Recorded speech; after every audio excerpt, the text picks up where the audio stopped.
This week, the May Blotter, tags, and tech policy changes. We'll talk with the show's writer HAWK about blood and stuff, and we'll tell you how we know Cimmerian is all about some nachos. Since our last episode, a package arrived at your house. It was a small, sickly yellow wooden box. It felt damp and gave off a musty smell like an old book with a tinge of rot. It was rough, and you had to hold it carefully to avoid getting a splinter.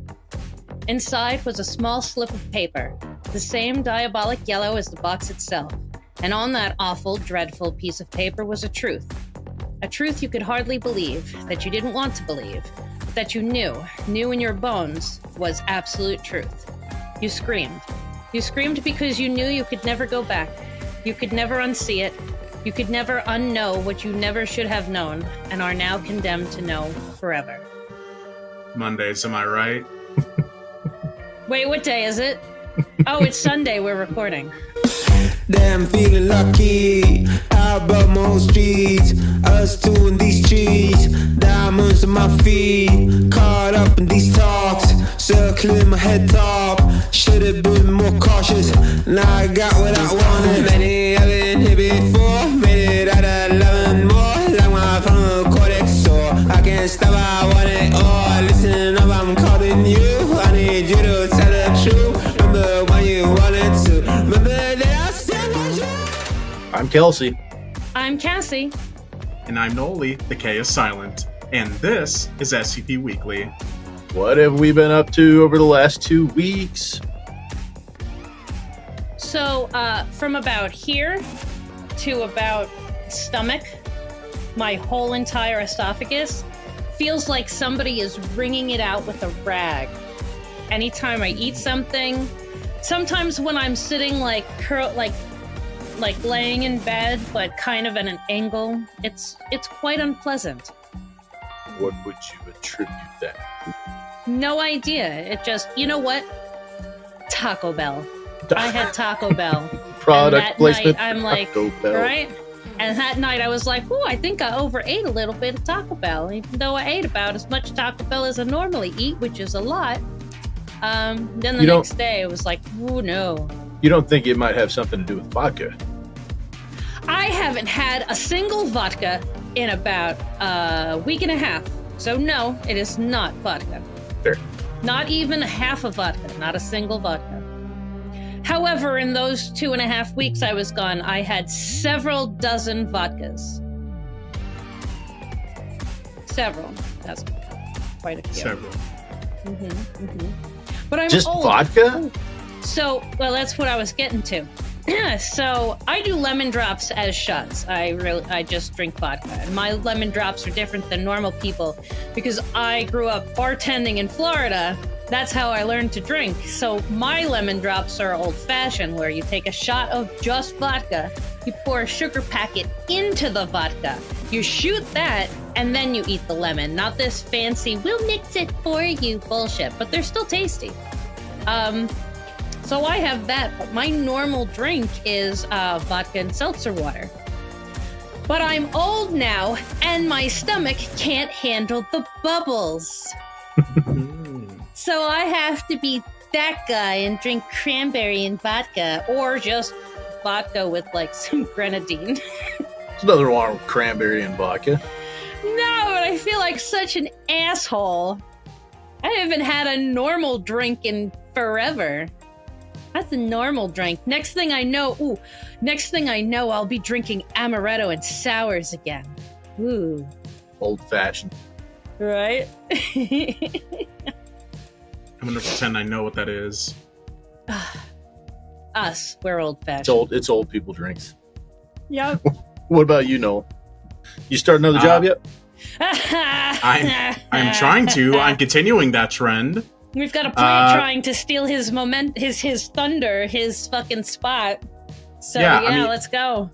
Yeah, I mean, look, we've been doing this gig for like over half a year now, and it's gotta keep being consistent, all right? This is my thing. I keep finding new jobs like every 2 or 3 months. Because, the working market is fucking dog shit, so. So are they still cutting back your hours at the restaurant? cut pretty much everyone's hours. The manager of the store is trying to like help out the best he could by, at best, giving me 36 hours a week, but that's stretched over 6 days a week. So not really fun. But I do have a new interview lined up tomorrow. Well, not tomorrow, Tuesday. For luckily a job that's right around the corner where I live. Ooh. Yeah, so now I don't have to, Yes. spend $1 or $2 every day going to work and back home. Now I can just take a short little 15-minute walk to work. Walkie yeah. walkie. Walkie walkie Yeah. walkie. Pay-wise, it wouldn't be really that different to what I'm getting now, but there is benefits at least. Nice. I actually would have paid time off if I needed it. And I think even insurance options at 90 days, I think. I'm not really sure, but it's better. It's more than what my current job gives. So. Yeah. Hell yeah. Which is none. I gotta say, I really do enjoy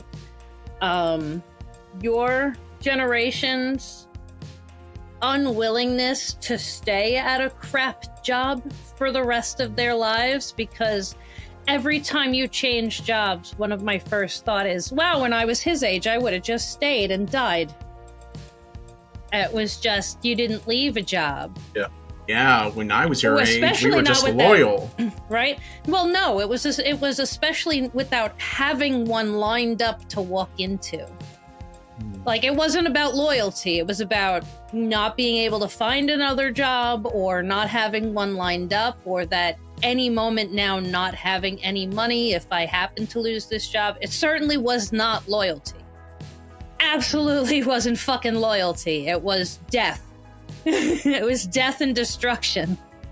Yep. Yeah. And employers have always been bloodthirsty, fucking cutthroat assholes. It's just, in the 90s when I started working, it was small time. You didn't get the benefits. Like, that's the thing, man. If I could recommend, like, if somebody was to ask me, what should I do? I'm willing to go and go find the biggest monolithic corporation that you can, and they'll have benefits. Like, they'll treat you like a chicken McNugget on the sidewalk, but they have benefits. And if you can put up with that for long enough to get some stuff in order and go live your dreams, then do that. I wouldn't have done what I did for 20 years. I hated it. It was a heartless, soulless thing that I did, but it came with a pension. Yep. So that's what kept me like, man, 10 more years, 5 more years, 2 more years. This is your sign to 30 join the more days. military. No, I would fuck myself over if I joined the military. I would die on the first day if I joined the military. Not even because of going into combat, just the first day of doing basic shit. Nah, just I get would not you survive one of them. it. Just join the join the Air Force and get one of those nice cushy desk jobs that they have. The chair force. See? The chair force. Chair force. See? Yeah. Those chairs are rough, man. We had to start putting seatbelts on some of them. They wouldn't get around some of our guys, man. There were some big old boys in the chair force. I love it. Yeah, just a rolling desk chair, except it's just a toilet attached to it, so they never have to get up. Fuck yeah, off we go into the wild blue yonder. Oh, love it. I love yeah. Air Force jokes. Yeah, but I think, like, for my generation, it's like the difference between like working in the 90s, because like you said, Kelsey, corporations and like bosses have always been cutthroat assholes that like treat the employees like shit. Very rarely would you ever find a boss that actually treats his employees with decency. But even like Not in this country. back then, like as bullshit as like office work was, and dead end and soulless, like you could at least survive off of it. You could easily survive off of it. But now these days, like with all the bullshit of saying like not only just like looking at people from my generation now who have now entered the workforce last few years, and being like, oh, nobody wants to work, they're so lazy, when all we're wanting is just like the most bare amounts of money it takes to survive day to day. Yeah. Basic human fucking decency from a workplace. The most depressing thing I've seen, like data-wise, in recent times is the chart that shows the cost of housing, the increase in the cost of housing I've got a thing to tell you about that, increase in the cost of annual income Yep. over the last, I don't know, 30 or 40 years. College tuition looks like that too. Yeah, well, college tuition looks like that because it's subsidized. Looks like that. It's just, anything you subsidize will do that. Anything at all. When the government steps in and starts giving the money out, the price goes up. Why wouldn't I raise the price on something if the government's going to pay for 3/4 of it? Why wouldn't I? Right. So that's why Similac's locked up in a cage in the front of the store. Yeah, and it's just. Oh, I remember a bunch of bullshit that I would be told growing up, like by my mom, basically saying like, "Oh, when I was your age, you know, I worked 2 jobs, paid for myself," and it's like, first of all, you sound like you barely had any free time to yourself. That sounds fucking horrible. Like, remember to take some time off. I worked 3 jobs and walked uphill in the snow both ways. Yeah, and they say, like saying like, "Oh, I bought my own car, bought my own house," and I'm saying like, yeah, but that's like because 15 cents. Yeah, it's because it barely fucking costed anything compared to today. Today, like an average fucking house would cost like easily in the hundreds of thousands of dollar range. So, like that is something I could never possibly own. So, looking for apartments to rent in New York. And the majority of them say this, must make 40 times the rent. When the rent is $2,000 for 1 or 2 bedrooms. How much money is that a year? Do the math, it's 80. Yeah.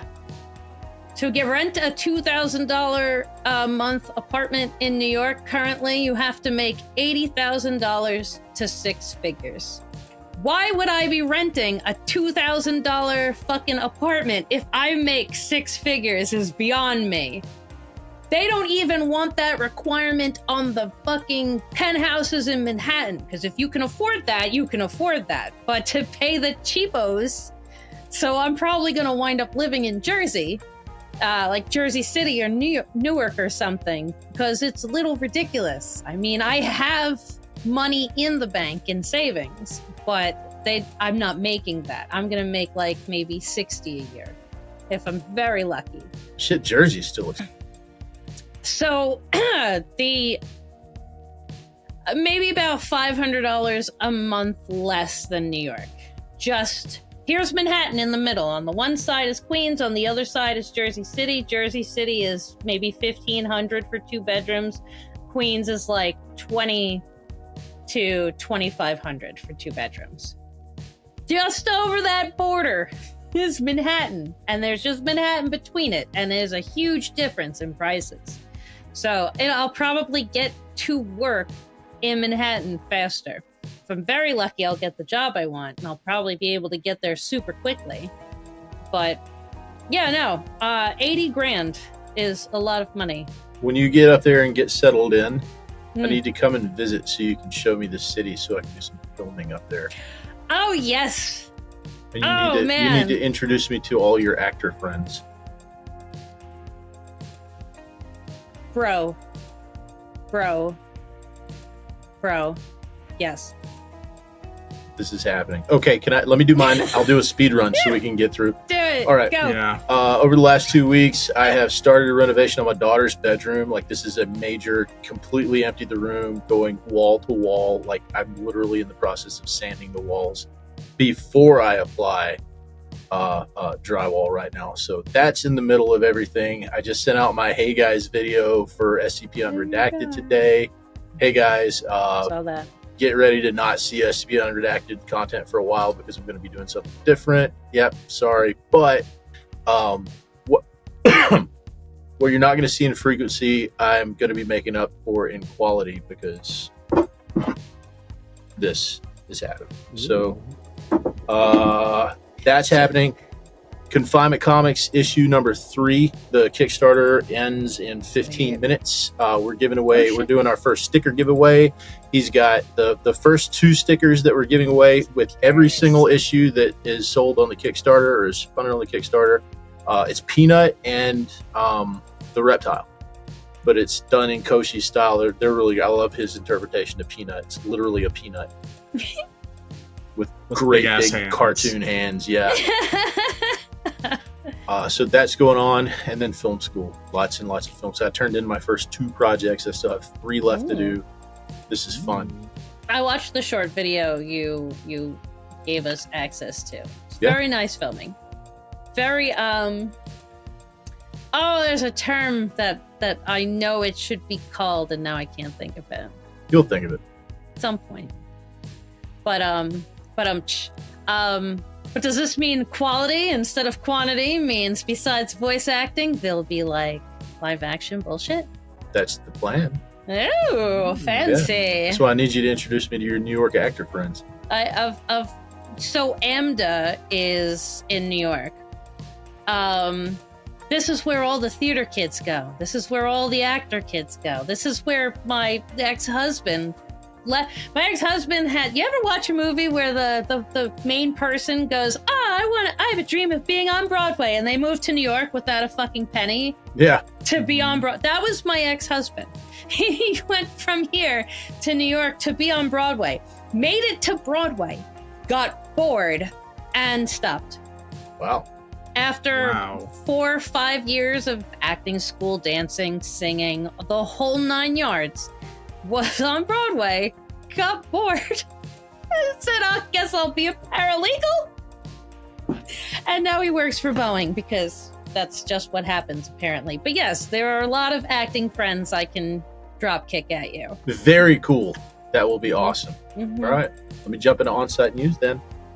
Discussion has continued over whether to add genre tags to SCP and GOI format articles. As issues and solutions continue to be discussed, overall staff opinion on the matter continues to be positive, making it seem likely some version of the policy will be implemented.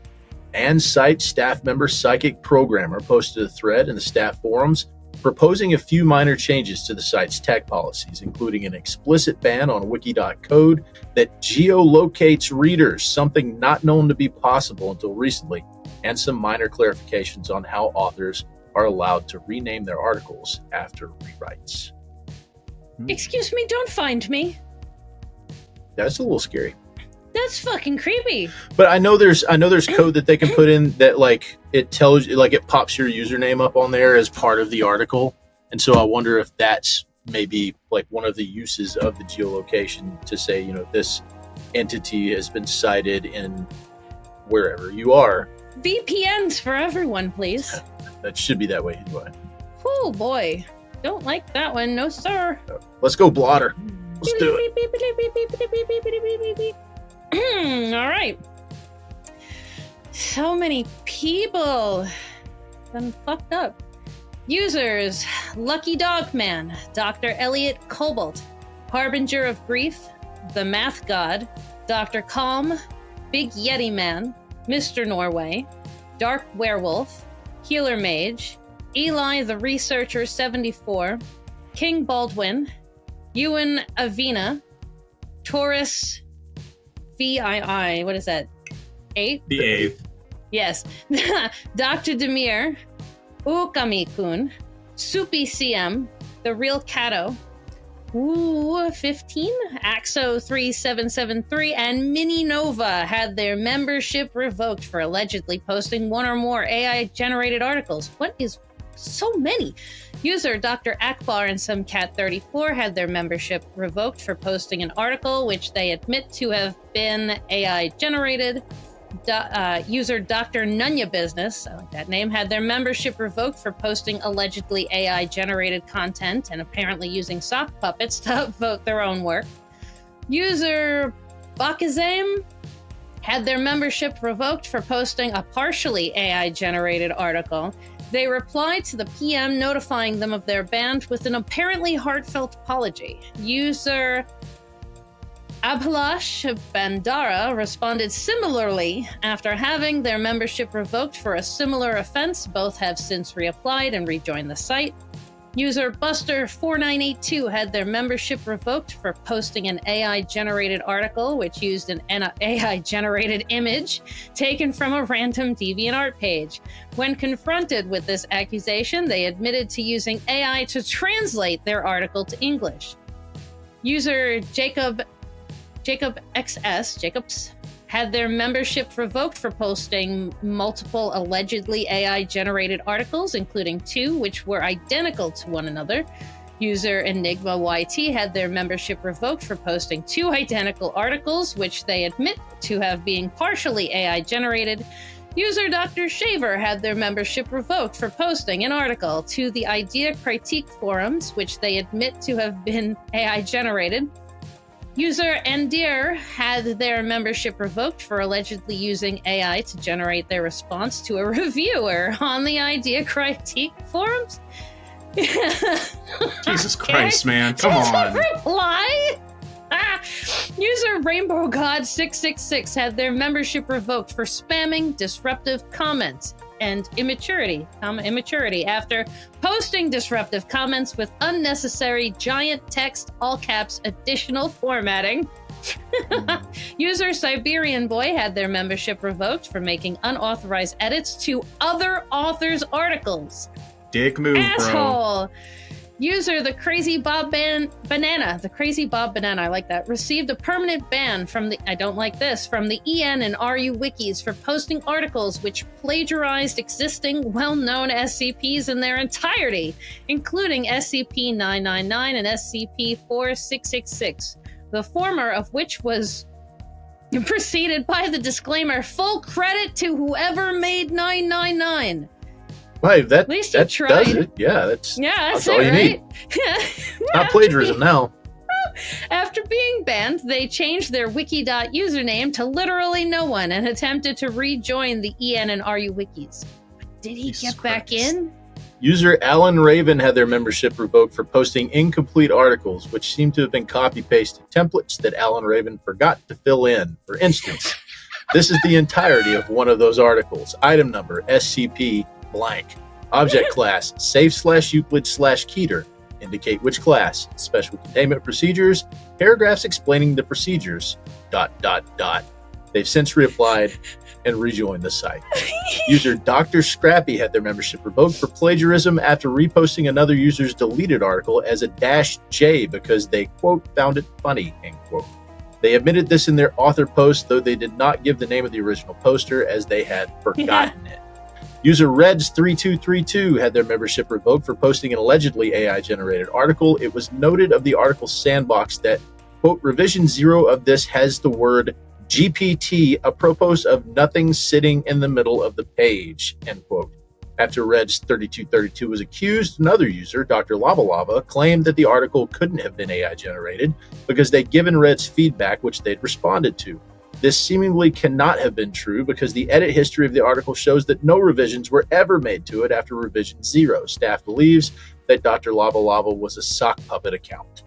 User Radio Suitcase received a week-long ban for vehemence after posting the following comment on an article's discussion thread. Quote, I went through most of the comments the author made in order to make sense of the note at the end, but the only conclusion I came to is that they should never write anything again.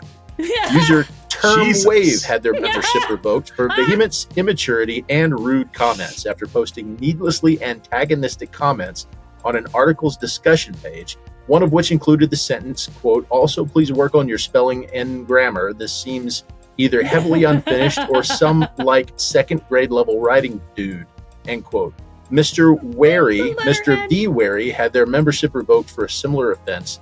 Both have since reapplied and rejoined the site. User Alan the Chair had their membership revoked for violating the site's criticism policy after responding to crit threads with short, needlessly antagonistic comments such as, quote, I want to say I appreciate the fact that you tried, but I can tell you really didn't. And it's almost impressive how you've managed to do everything wrong in a single article. I applaud you, end quote. And this and your other posts are both embarrassingly low quality. I don't hate that. Jesus, dude. That's funny as fuck. I wish those were mean comments we were reading. I mean, you could have just said no. God damn. Ooh, I love it. Okay. Yeah, downvote and be Alright. on your way. Yeah. User Ben10Panda, love that name, who has previously had their membership revoked for vehemence, is in response to the work being deleted, received a permanent ban for posting a nonsensical article titled 69420 Freddy Fazbear Street, which included the tag, who's touching my tags? That's not nice, man. Please stop. The article itself was, quote, a mishmash of meme lyrics.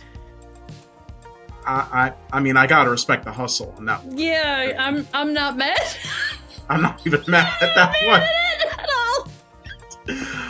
At all. User Pazlock received a permanent ban for vandalism after, quote, posting malicious wiki syntax in a main list page. And user Senor Peludo has been permanently banned for maliciously downvoting articles with queer/LGBTQ characters, themes, and CSS. Boo! Go sit in the corner, Senor Peludo. Get the fucking drop kicked into the sun, friend. Go to RPC. Anyway. I am really not mad at Ben 10 Panda because it wasn't AI generated. Yeah, at least it wasn't that. Yeah. Those 17 people and the 5 paragraphs I read, it was just being a silly goose. Just a silly little guy, you know? Just Didn't a chat silly little GPT to guy. be the silly goose for you. It's just Yeah. a silly little guy. Oh. Yeah. But anyway, what's going on with new skips and tales these last 2 weeks? There are a bunch. There are 28 new skips with 4 over 50 and 9 new tails. We're low on the tail end. We're kind of low. Yeah. What is it? Thin on the ground with tails. Bit thin on the ground, yeah. Hmm. There have been some pretty good ones that came up the past 2 weeks. One of them is a new Rounder House article that's actually not set in his red tape canon. It has nothing to do with the money ROM or anything like that. Instead, it's set in Harry Blank's On Guard 42 canon. Oh, really? So it's a Canadian Excuse article. me? Eh? Yeah. I've got to Google something. I like how I Yeah. can type ROUN and it goes Rounder House. Resume browsing. Yeah.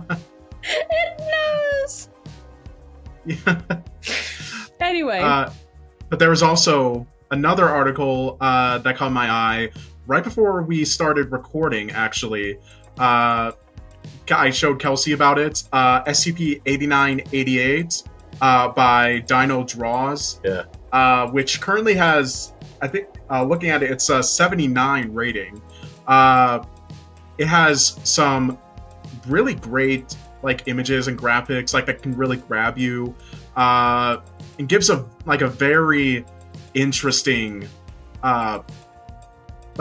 idea of what it's kind of going for. But the thing is that Kelsey and I thought that there was more to it, like a collapsible that you would think of saying Wait, a certain level 5 access granted, and then me and Kelsey were just clicking all over the place. You could hear Where it. is You could hear it in the audio, Which but then we one was realized it? it's SCP-8988. But then we realized oh shit, that really is just it. Oh, that's it. That's the end. Fantastic. Yeah, but it's gosh. but yeah, that really caught me. You can tell that it's I've really gotten used to long articles, but Yeah. but no, this one is really interesting. Basically, containment procedures saying to basically keep analyzing and keeping watch on geophysical activity going on with the Earth. Lots of cool images and GIFs Cool going on. Yeah. Yeah, The and then going on. Orogenesis? Yeah, and going on to a Fucking section cool. called Project Oral Genesis, which essentially gives a list down of what is supposed to go about among procedures in case it's needed. And then it just ends with, at the end of the special containment procedures of, in the event that oral genesis fails and SCP-8988 is shown to be exhibiting signs of movement or life, the veil is to be lifted and humanity is to be evacuated off-world as soon as possible. And then just ends with the simple description, SCP-8988, and then ending with further information restricted to level 5 access. And there's nothing left. There's nothing there. There's no clicking. No. It's one of those.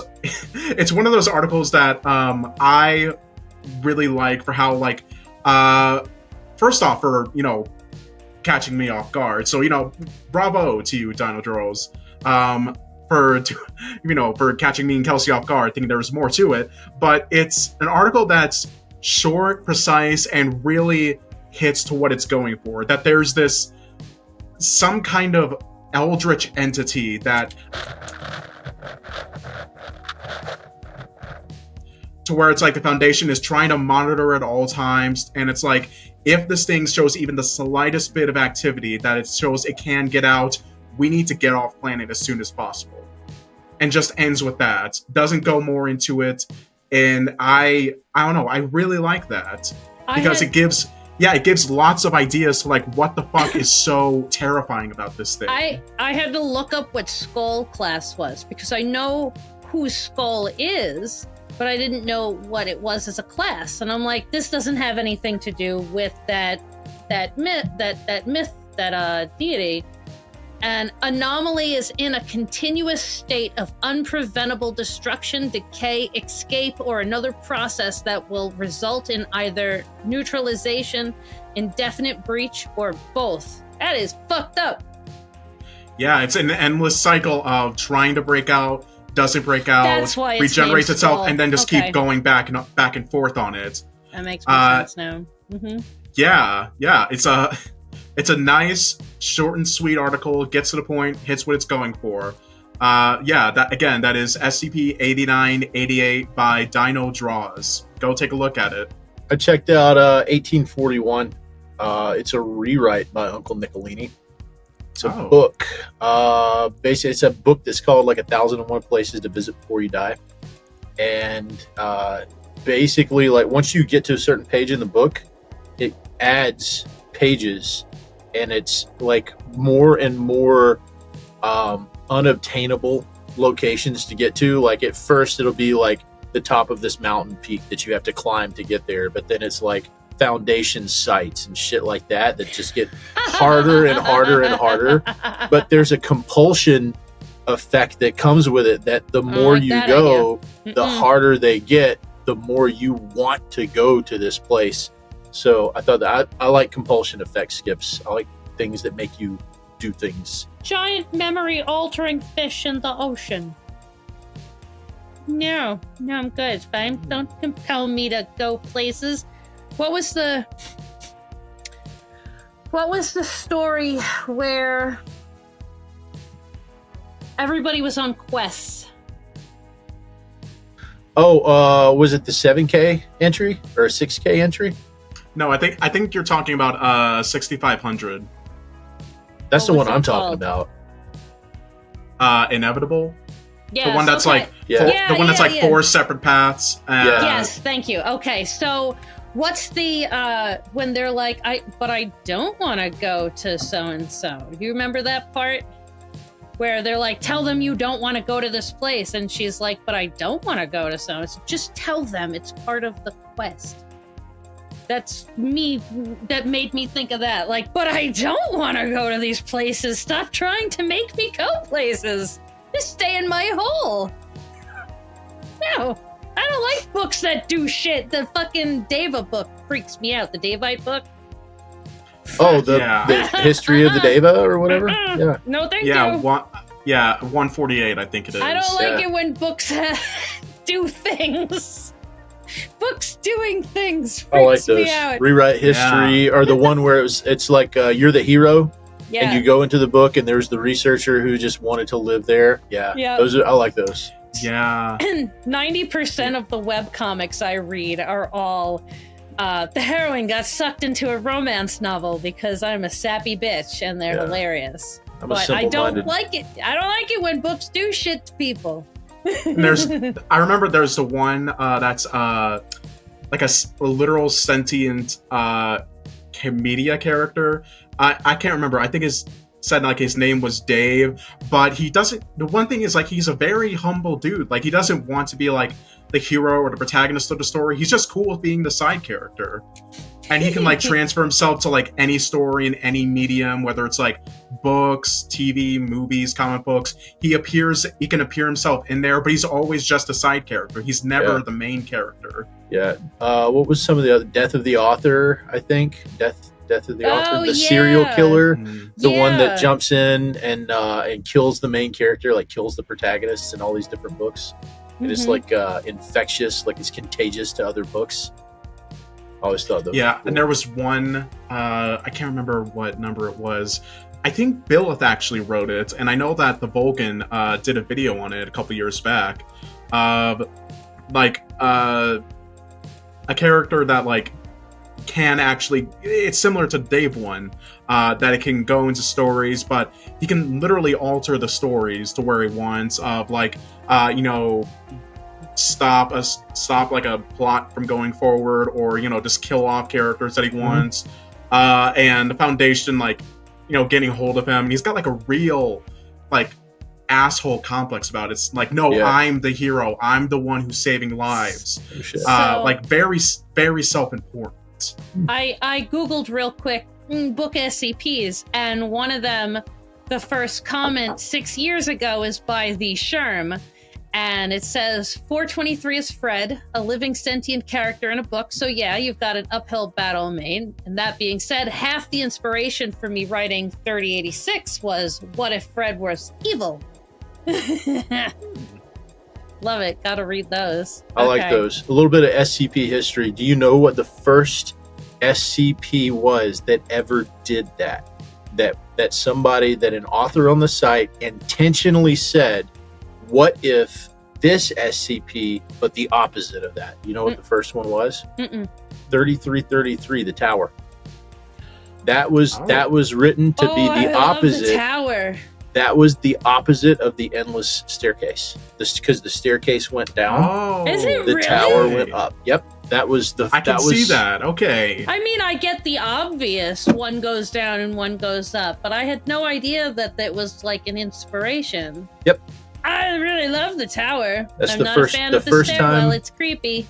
that we know of in SCP history that That's happened. pretty fucking fresh. Yep. We got through 3,000 articles before somebody did that? Yeah, right. That's nuts. Yeah, filled with creatures that'll suck out all of your internal organs and just wear your body like a flesh suit. Yeah. Oh, that was so good. I know you did that one. Yeah. I know Dr. Maxwell did it. I know SCP Archives did it.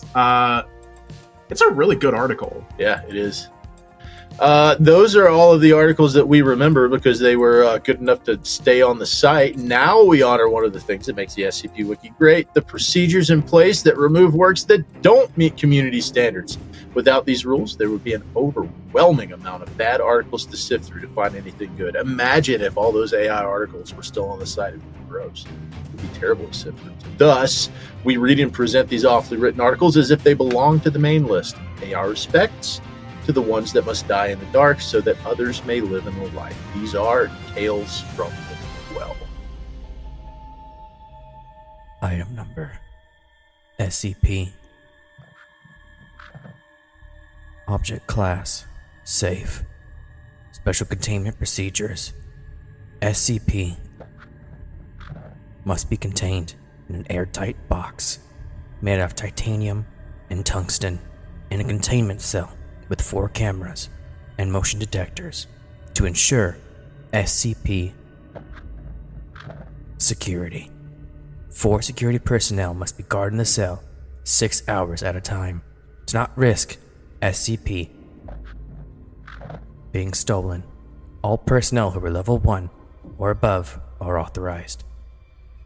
Description: SCP is a crimson red brick that is 215 millimeters long, 102.5 millimeters wide, and 65 millimeters high, with a dent on its bottom. SCP appears to be a normal brick. However, the brick appears to be unable to take any form of damage. The dent on SCP is of unknown origin and is believed to just be for some strange, decorative purposes. SCP may be sentient and may experience basic and complex emotions. Reference. As of now, SCP hasn't caused any physical damage. However, prolonged exposure to SCP leads to data expunged, brutal hallucinations of the American Civil War, data expunged, and pleading neutralization. Let's take a break. We'll be back with off-site news and Hawk.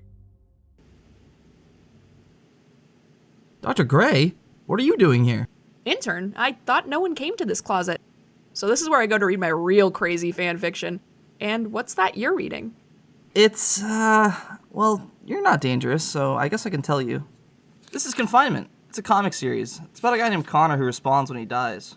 Really? That just sounds like a whole lot of bung to me. It's absolutely not. It's actually really good, but I've been keeping it a secret for now. I don't want Dr. Bucket to get any ideas on dangerous tests he can make me do. Connor can afford to die, but not me. Wow, that sounds excitingly veil-breaking. Do you know where I can get one? Thanks for asking, Monica. All you need to do is look up SCP Confinement Kickstarter, and the pre-order page should be the first result. And even if you can't get in on the pre-orders, the comic will be for sale on the unredacted Etsy store after the Kickstarter ends. Awesome! I'm already so excited to get mine. Ooh, maybe I can show them to Grim.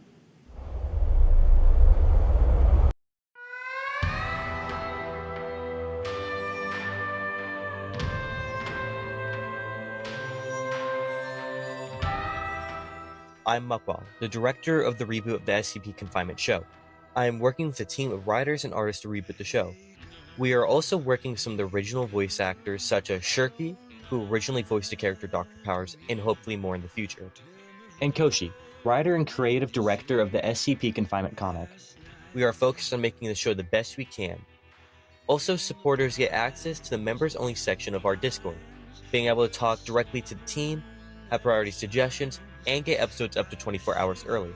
All episodes will go to Mukwell on YouTube, along with all previous episodes already being up there. And thanks to Dado's Horse High Power, Dado have received requests from individual who want Horse Go Fast. Dado not happy about Horse Go Fast as Dado make mistake. Tin Man Wilson be making monkey of Dado by Harbor Run Fast Horse. This be making Dado very sad. If you like this content, hit the subscribe button and turn on notifications for the channel. If you're watching on YouTube, that's what the algorithm likes. It would really help us get the word out about what's going on in the SCP community. If you want to support us beyond that, you can sponsor the show at patreon.com/SCP Weekly for as little as $2 a month. And we're going to be doing some really cool interviews over the next couple of months. We're going to be doing cool interviews. Mike Vale. I'm trying to get Pepper's Ghost right now. Yeah. Mike Vale coming up. Mike Vale, have you ever fucking spoken to Cactus about him coming back again? I did. So he travels for work. Yeah. I don't know, like, I don't want to, like, put him on blast. Yeah, he'll find time. But when I say he travels for work, like, he's in another country. Yo. So he's traveling. How does he have time to write the shit that he writes? I don't know. I didn't ask him what he does. I don't even know how fucking Rounderhouse has the time to write the shit that he writes, mister. I'm just gonna drop 30,000 fucking words on you because I feel like it. Heck. I don't have time to fucking eat breakfast. You have time. You have time to do everything in the world. Me? All right. I actually had breakfast today. Well, shut the fuck up. Oh, fancy pants, Mr. Key over here. Fuck you. On May 17th, Dr. Cimmerian took to his YouTube channel to express his thoughts on the Versus Battles Wiki's accusations that the SCP Wiki has been intentionally power scaling to disrupt their Versus Battles versus Wiki's battles, users, etc. What? There's so many things! I tried! Yeah. There we go. Thank you! I love you, thank you. You knew exactly what was happening.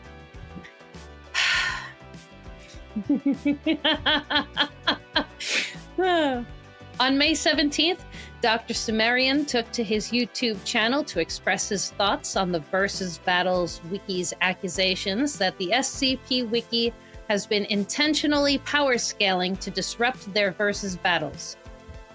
Versus Battle Wiki users have argued that SCP authors created super-powered entities designed to deliberately disrupt the Versus Battles tier system. In his video, Cimmerian presents multiple premises citing fictional canons that include Star Trek, Star Wars, and even Game of Thrones to support his argument that canons in fiction are mutable and frequently changed by writers and intellectual property owners, and that the SCP Wiki contains infinite canons. P.S. Cimmerian, we're really digging the General Ambrose Burnside's look. The beard that says, I like having a pile of facial hair and also frequently enjoy dishes that contain generous amounts of melted cheese. Did you see it? Did you see his beard, Cassie? No! Hold on a second. Let me grab it. Oh, it's fucking amazing. Literally, it's the General Ambrose Burnside's beard. He's literally the guy who is the reason that we have the sideburns. Sideburns, look. yeah. He literally invented the look. Where it's just like going down from his head and then it goes to his mustache, but the chin is like shaved. Okay, Cassie, go to Cimmerian's YouTube channel and look at his video called, just look at the thumbnail for his video called Your Cannons Are Stupid. Your cannons are stupid. Dr. Cimmerian. Let's see. Look at that. Nowhere for the cheese to land. Nowhere. You could park a jalapeno on that spot. Oh, what? Right there. Gonna save it for later.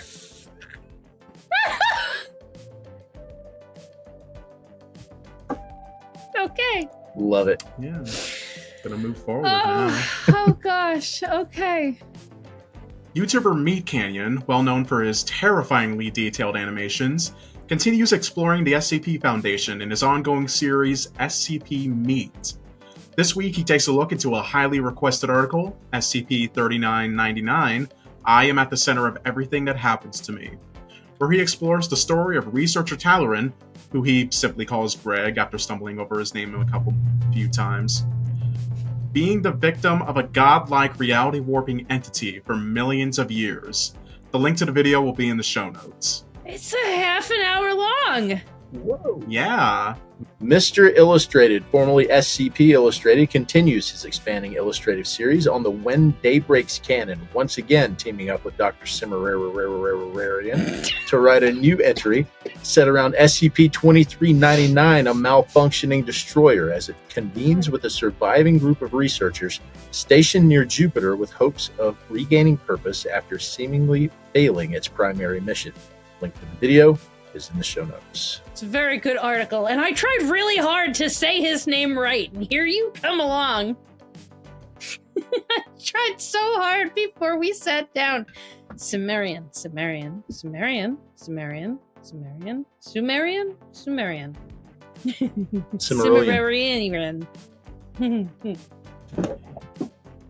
And now, in the world of podcasts, SCP Archives is continuing covering the ABCs of Death anthology with their most recent episode covering SCP-7291, Ge is for Gesundheit by Harry Blank.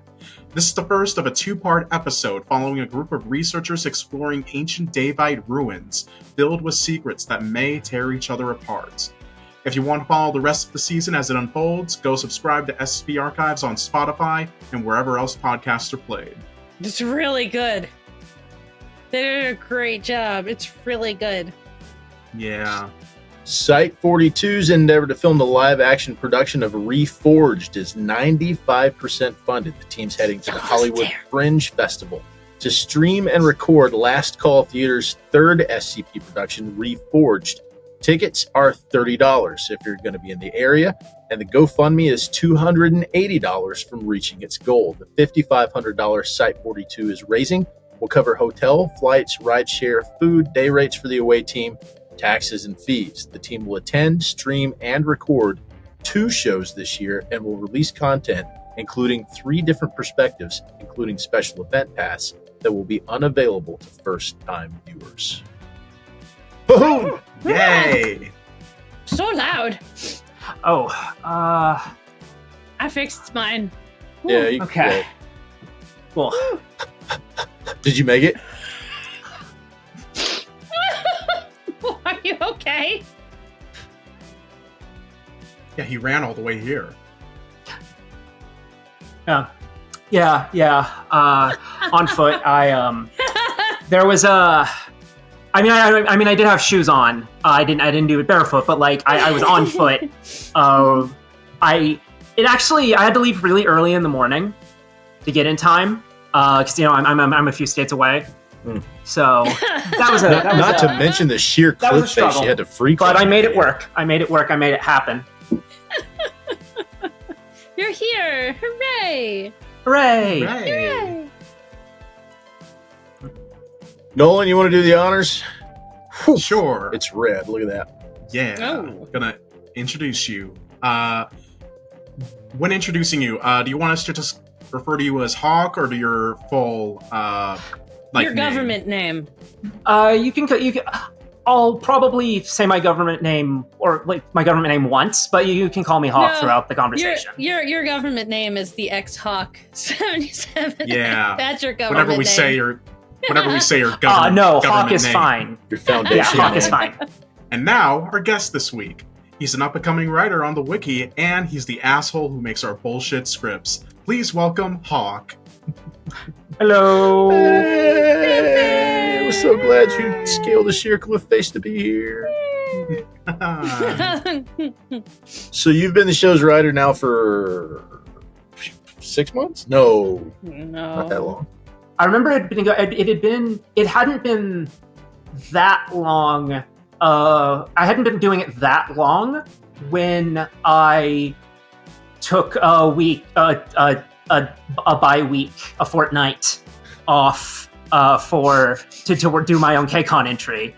So it was a couple of weeks, maybe a month or so before that, I think. Yeah, so that was right towards the end of January. So about 3 months you've been writing for the show. Yeah. Such a torturous experience that you don't even like. We're still in a new tender relationship. Very tender. It's very. The honeymoon phase. Yeah. Can't be rough. No, that's later. Yeah. All right, let's rip the Band-Aid off and get through this factor myth so that it's gonna hurt. It's gonna hurt. Yeah. To start off, we're gonna play our game, Fact or Myth. Last week, Andrea Joshua Asnakar gave us these. 1. I love wine, Formula 1, and MotoGP. Or 2. I started my film career late in life. I picked that he likes all the stereotypical Italian stuff. Yeah. In hopes that him starting his film career late wasn't a bad omen for me. I'm picking film because I think we're being bamboozled. Yeah? Yeah, maybe they started their film career early. Look, we were fucking fucked with for like 6 months straight. Then suddenly people started doing this correctly, but now I'm suspicious of everything. We're picking the truth. We're picking the truth. Oh, then I'll stick with that. Okay. So the thing is that of the two things you just said, the first one is like really normal and plausible and almost like not feels like it's not noteworthy enough to be in this game. And I can't think of any reason you'd do it that way, except because that one was the lie. So that's what I'm going with. The film career thing is the truth. Hawk's got logic. Love it. Damn. I'm sticking with film. Yep. And so the answer is we don't know. I reached out to him a couple of times. He hasn't got back with me yet. So that one's going to world may remain a never mystery know. until maybe Barnacles. next Man. episode. We'll blast it on Twitter when we find out. We'll let you guys know. So now, We'll make a 2-minute episode. Yeah. And now, Hawk, will you please tell us a fact and a myth, and it'll be up to us to figure out which is which. Okay. So here are my 2 things. Thing number 1. My mom is Brad Pitt's brother's dog trainer. Hmm. Thing number 2. The bit in Hemophobia, my most recent tale, about the main character passing out at the sight of blood, is based on a real thing to that effect that happened time before last. I hypothetically think it was that I got my blood drawn.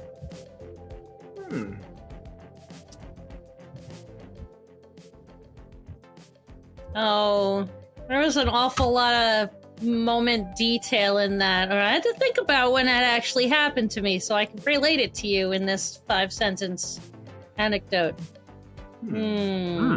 I thought it was the dog trainer, but now I think it's Bloods, because the Bloods is boring. And normal people. God damn it! Yeah. I mean, most people don't make it all the way to actually passing out. Oh, this is a thing that, so I watch horror movies. If I watch a horror movie with obviously fake gore, I will pass out. If I see relatively realistic gore, I'm fine. I've seen it happen more than you would believe. I People, know like, you have we lived get in a stuck nightmare. Yeah, we get it, Kelsey. You're a veteran. Listen, tomorrow's they put us- Memorial Day. So we had I didn't say anything. We had a problem with drunk driving, right? We had a problem with DUIs. Yeah. And so they took the whole base and they put it in this movie theater, and they had this like old paramedic get up front. Oh, and he said, "Those of you that are standing around the edge of the room, find somewhere to sit down." And then he started telling a story, and he got a guy to come up with him, and he had a stretcher up on the theater stage, and he starts describing. He's like, "Okay, you get into a car accident. You're driving 60 miles an hour. You get into a high-speed impact. Here's what happens to your body." No. And he goes like from the toes to the head, and he's just describing it. He's just using his words. He's not showing us any pictures or anything. And people were passing out, standing up, passing out in their seats, just listening to this guy talk. I've never seen anything happen like Holy that shit. before. But he went specifically at, here's what happens to your spleen. Here's what happens to your stomach. Here's what happens to this. Here's what happens to that. And people were just dropping. Never seen anything like it. Was it highly effective? I don't remember. I wasn't one of the people that was passing out drunk behind the wheel on train tracks and driving the wrong way down interstate on ramps. I was like, I don't fucking want to be here. Shouldn't have to be here. Anyway, I'm gonna go with blood. You should get that guy. You should get that guy to write for the wiki, because if he can actually just like with a series of words describing an injury make someone pass out. Like, I think I'm trying to think, like, the best I'm not, to be a discussion like who the best writer on the wiki is. I don't think any of the writers on the wiki could actually make me pass out by me reading something they wrote. There was a response to a Reddit post that I read one time, and there was this guy, and it was completely made up. It wasn't real, but he was talking about there's these little nodules in your nose that, if they're doing a certain kind of rhinoplasty surgery, they can nick them, and it's the membranes inside your nose that tell your brain whether the air you're breathing is dry or not.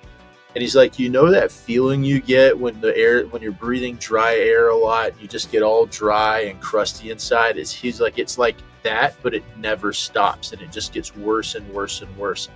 That I had to sit down while I was reading. I was like, whoa, because he just went into the description of the pain that it caused. How 90% of the people this happens to in surgery wind up unaliving themselves. I was like, cool. Holy shit. And it was completely fabricated, but I was like, this can't be real. So I've only read something once that has made me pass out. There's a book that Stephen King wrote called Gerald's Game. And in this book, there's a very specific moment that happens to the main character as she's trying to get out of the situation she's in one last time. And it's a lot. It's a whole fucking lot, and it is probably one of, outside of 2 writers on No Sleep, randomly, the Stephen King book is one of the goriest things I've ever read, these couple of sentences in my life. And then there's these 2 authors on No Sleep that have gotten me really close to passing out because they're fucking crazy. It's ridiculous what these people write. Listeners, I love them. Send in your links. Send us the links to the things that you've read that have made you pass out. Yes! We will read them. Yes! I have a new life ambition to succeed at doing that to someone. Not specifically Cassie, just someone. It's gonna be me or Nolan, and it's not gonna be Nolan, so... It's gonna be me. Mm-hmm. It's gonna be me. Yeah, I actually can get some of my... so I can't think of anything super gory I've ever written for the wiki, but they're in both my actual published novel that I have and the spin-off of it that I'm currently working on. There is some there's some stuff bad enough that I can't explain it, that I don't think I could describe it on air. In terms of just really brutal gore. All I'll say is that the bad guys are a tribe of monsters who can regenerate, and they take advantage of that when they both punish and bully each other. Oh damn. So it gets brutal, and it is not happening to an adult. Oh damn. There is a webcomic I follow called Silent Screams, and I have been very good at making sure I don't, because it's passing out like that is a vasovagal response. It's your blood pressure goes and over you go. Silent Screams is a webcomic we had been waiting for their reboot for a while. And I'm sitting there and I'm reading it, and somewhere regular in public, and I felt myself on its way out, and I had to put my shit down. And I was at work. That's right. I was at fucking work. And I'm scrolling and I'm like, oh, I know what that feeling is. I almost fucking keeled over at work, and it would have been hilarious. But yes, I want you to write that well. I don't want to read it. I will. I'll be mad at you, but I want you to write that well. I love that challenge for you, especially because you're writing about the second Hytoth. You're writing about the Church of Blood. In the case of hemophobia, yes. Yeah. It's so. Okay. I feel I can say this without spoiling the Truth or Lie thing. What I can confirm is what I can confirm is definitively true. Is the tale Hemophobia, which is my most recent tale, it's about a Ortothan guy who his ability to make blood sacrifices is hindered by his severe phobia of blood. And that is very much inspired by the fact that when I learned about the Ortothan faith, I'm like, I couldn't though, because I do actually have a very bad phobia of particularly needles, blood draws, injections. I didn't get my flu shot for 10 years because I just couldn't. I genuinely couldn't handle it. I fortunately got back in the habit of getting vaccines by the time COVID hit, but it's still a struggle. It wound up getting cut, but there was a line in an earlier draft of Hemophobia of him saying that he still didn't have a COVID shot. So I only got like the first round of those because I don't get shots. I will only have needles in my flesh if they are full of ink for tattoos or against my will in the hospital. You will not bring a needle anywhere near me. You will not bring a needle near me. I fortunately am young enough that I've never had to have that experience of waking up waking up in the hospital unexpectedly and there's a needle inside you. But I know it's coming, and that's kind of the main prompt towards actually like working to get like exposure therapy to try to mitigate this as much as possible. Because I am eventually gonna have a surprise hospital visit, and there will be a surprise intravenous needle that will be in me. Yep. That happens to the best of us. I only have horror stories involving needles. Like, not even because I don't like them and they're scary. No, I have horror stories involving needles in hospitals and doctors' offices. So I'm very well within my rights to not like them. I get all the shots and the vaccines at this point in life just because I've lived through enough shit that really should have killed me that I don't want to die from something dumb. Right? Yeah. You go on to the afterlife and they're like, bro, what finally took you out? Oh, I got the flu. Yeah, it was the flu. Mm-hmm. My favorite joke about shit like that has always been going to heaven, being like, oh, what brought you here? I was stabbed in the face. What are you here? I stepped on a landmine. What happened to you? I got hit by a delivery guy in a bicycle. Always been my favorite fucking joke, but now Kelsey getting the flu is funnier. No. We're not having it. So we all agree on blood for this one? Yeah. He's a baby scared of blood, and then writing about blood makes him just a jerk. Well, you're right what you know. Or he's such a good writer that he wrote that shit so we would fall for it. And it's actually the trainer. He knew eventually he'd be doing a fact and a myth, and so he wrote Hemophobia just to come up with a story that 2 times ago getting his blood drawn, he passed out. Hawk's playing the long game. Oh yeah, blood too.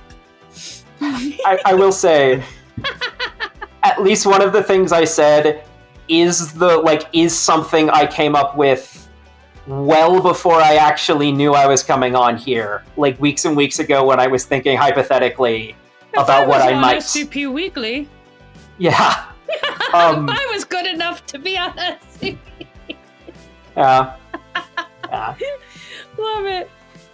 Questions. Oh, respond to Twitter polls. Yeah.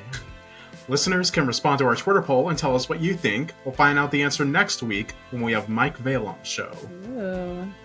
All right, Hawk, are you ready for this hard-hitting bullshit? You ready? Bullshit. No curveballs for you. Okay.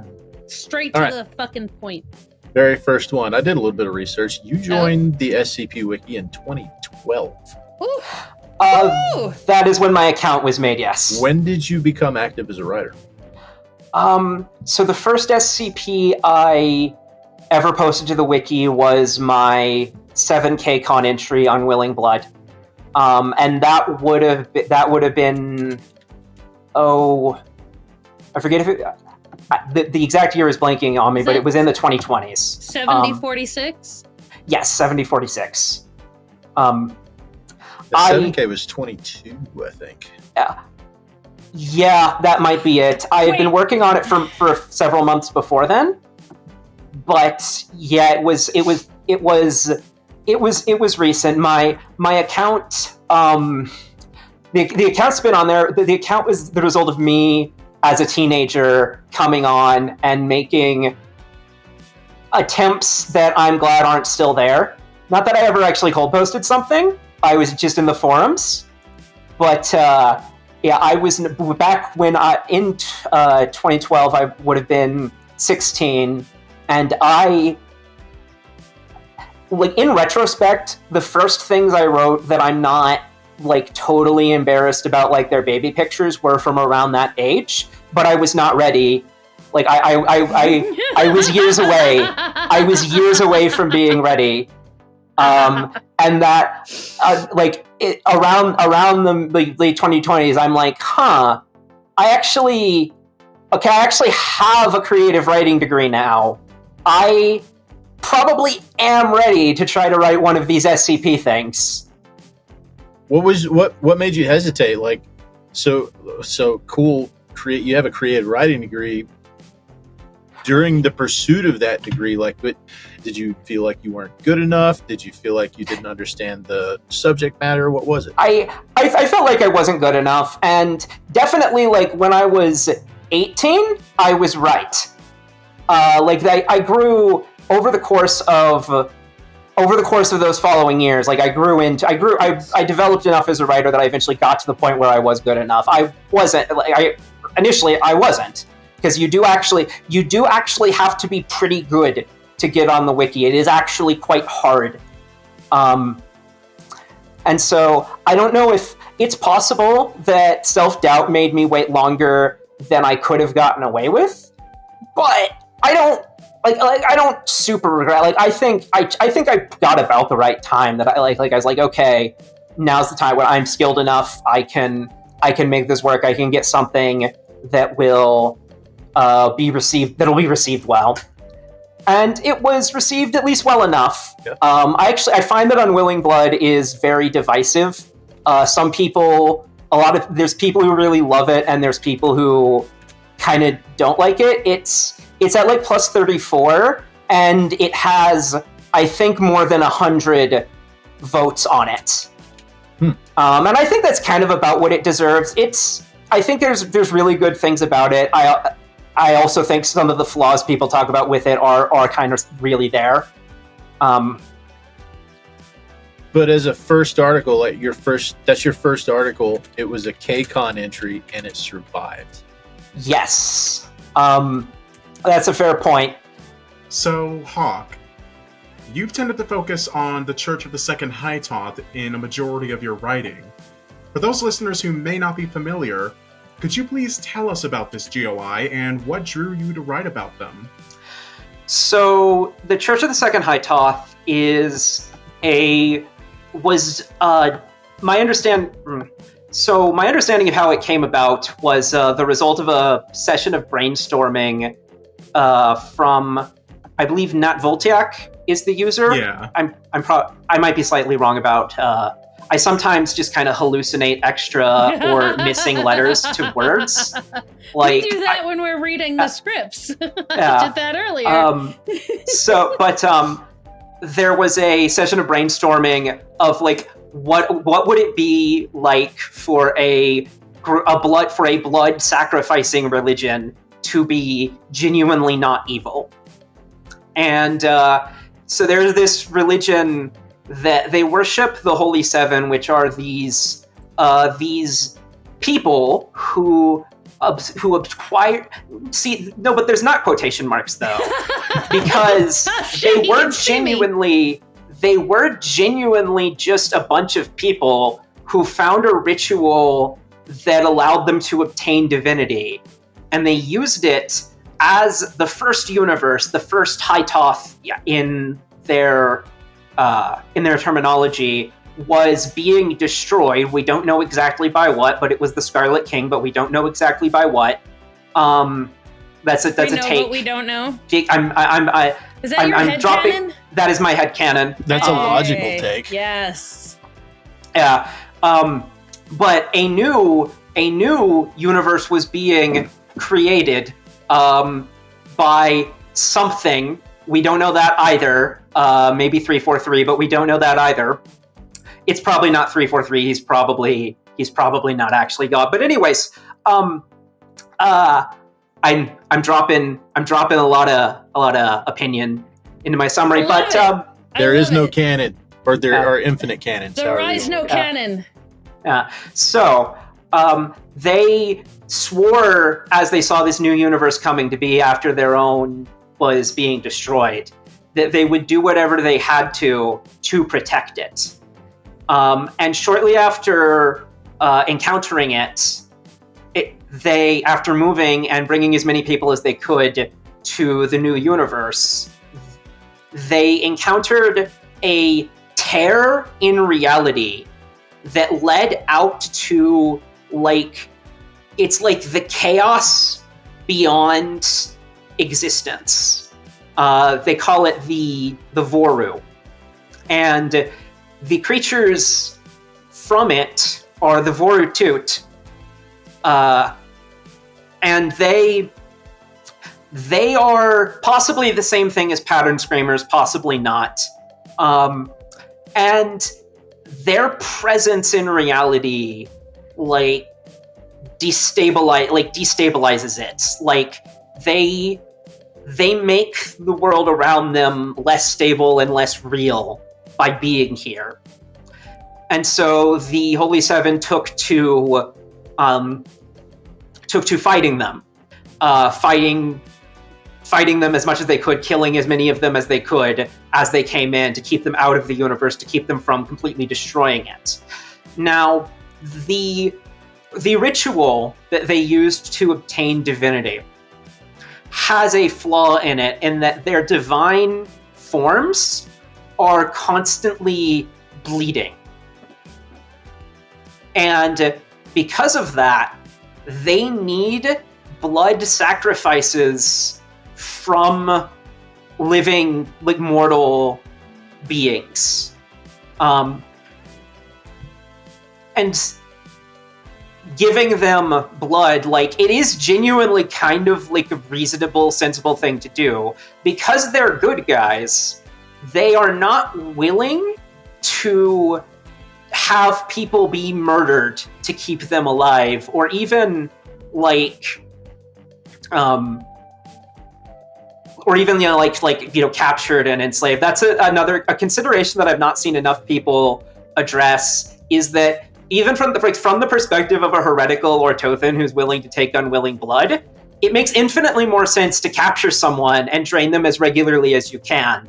That'll get you more blood over the long term. That's what Cassidy Redwood tried first in Unwilling Blood, and she only resorted to killing people because she ran out of time and was about to get caught. So they need these sacrifices to stay alive, to continue to be able to protect the universe, and there were 7 of them originally. That's why they're the Holy Seven. And over time, they've, kind of dropped here and there as various things have happened, until finally there's only the one left, Rockmeluzan, the Holy Fourth.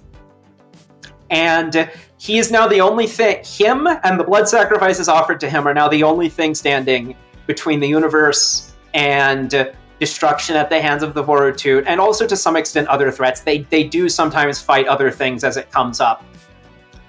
So what happened to the other 6? Did they bleed out, or? So I'll try, and I'm gonna try to not have the hub page open, to do it from memory. See if I can. Have the hub page open.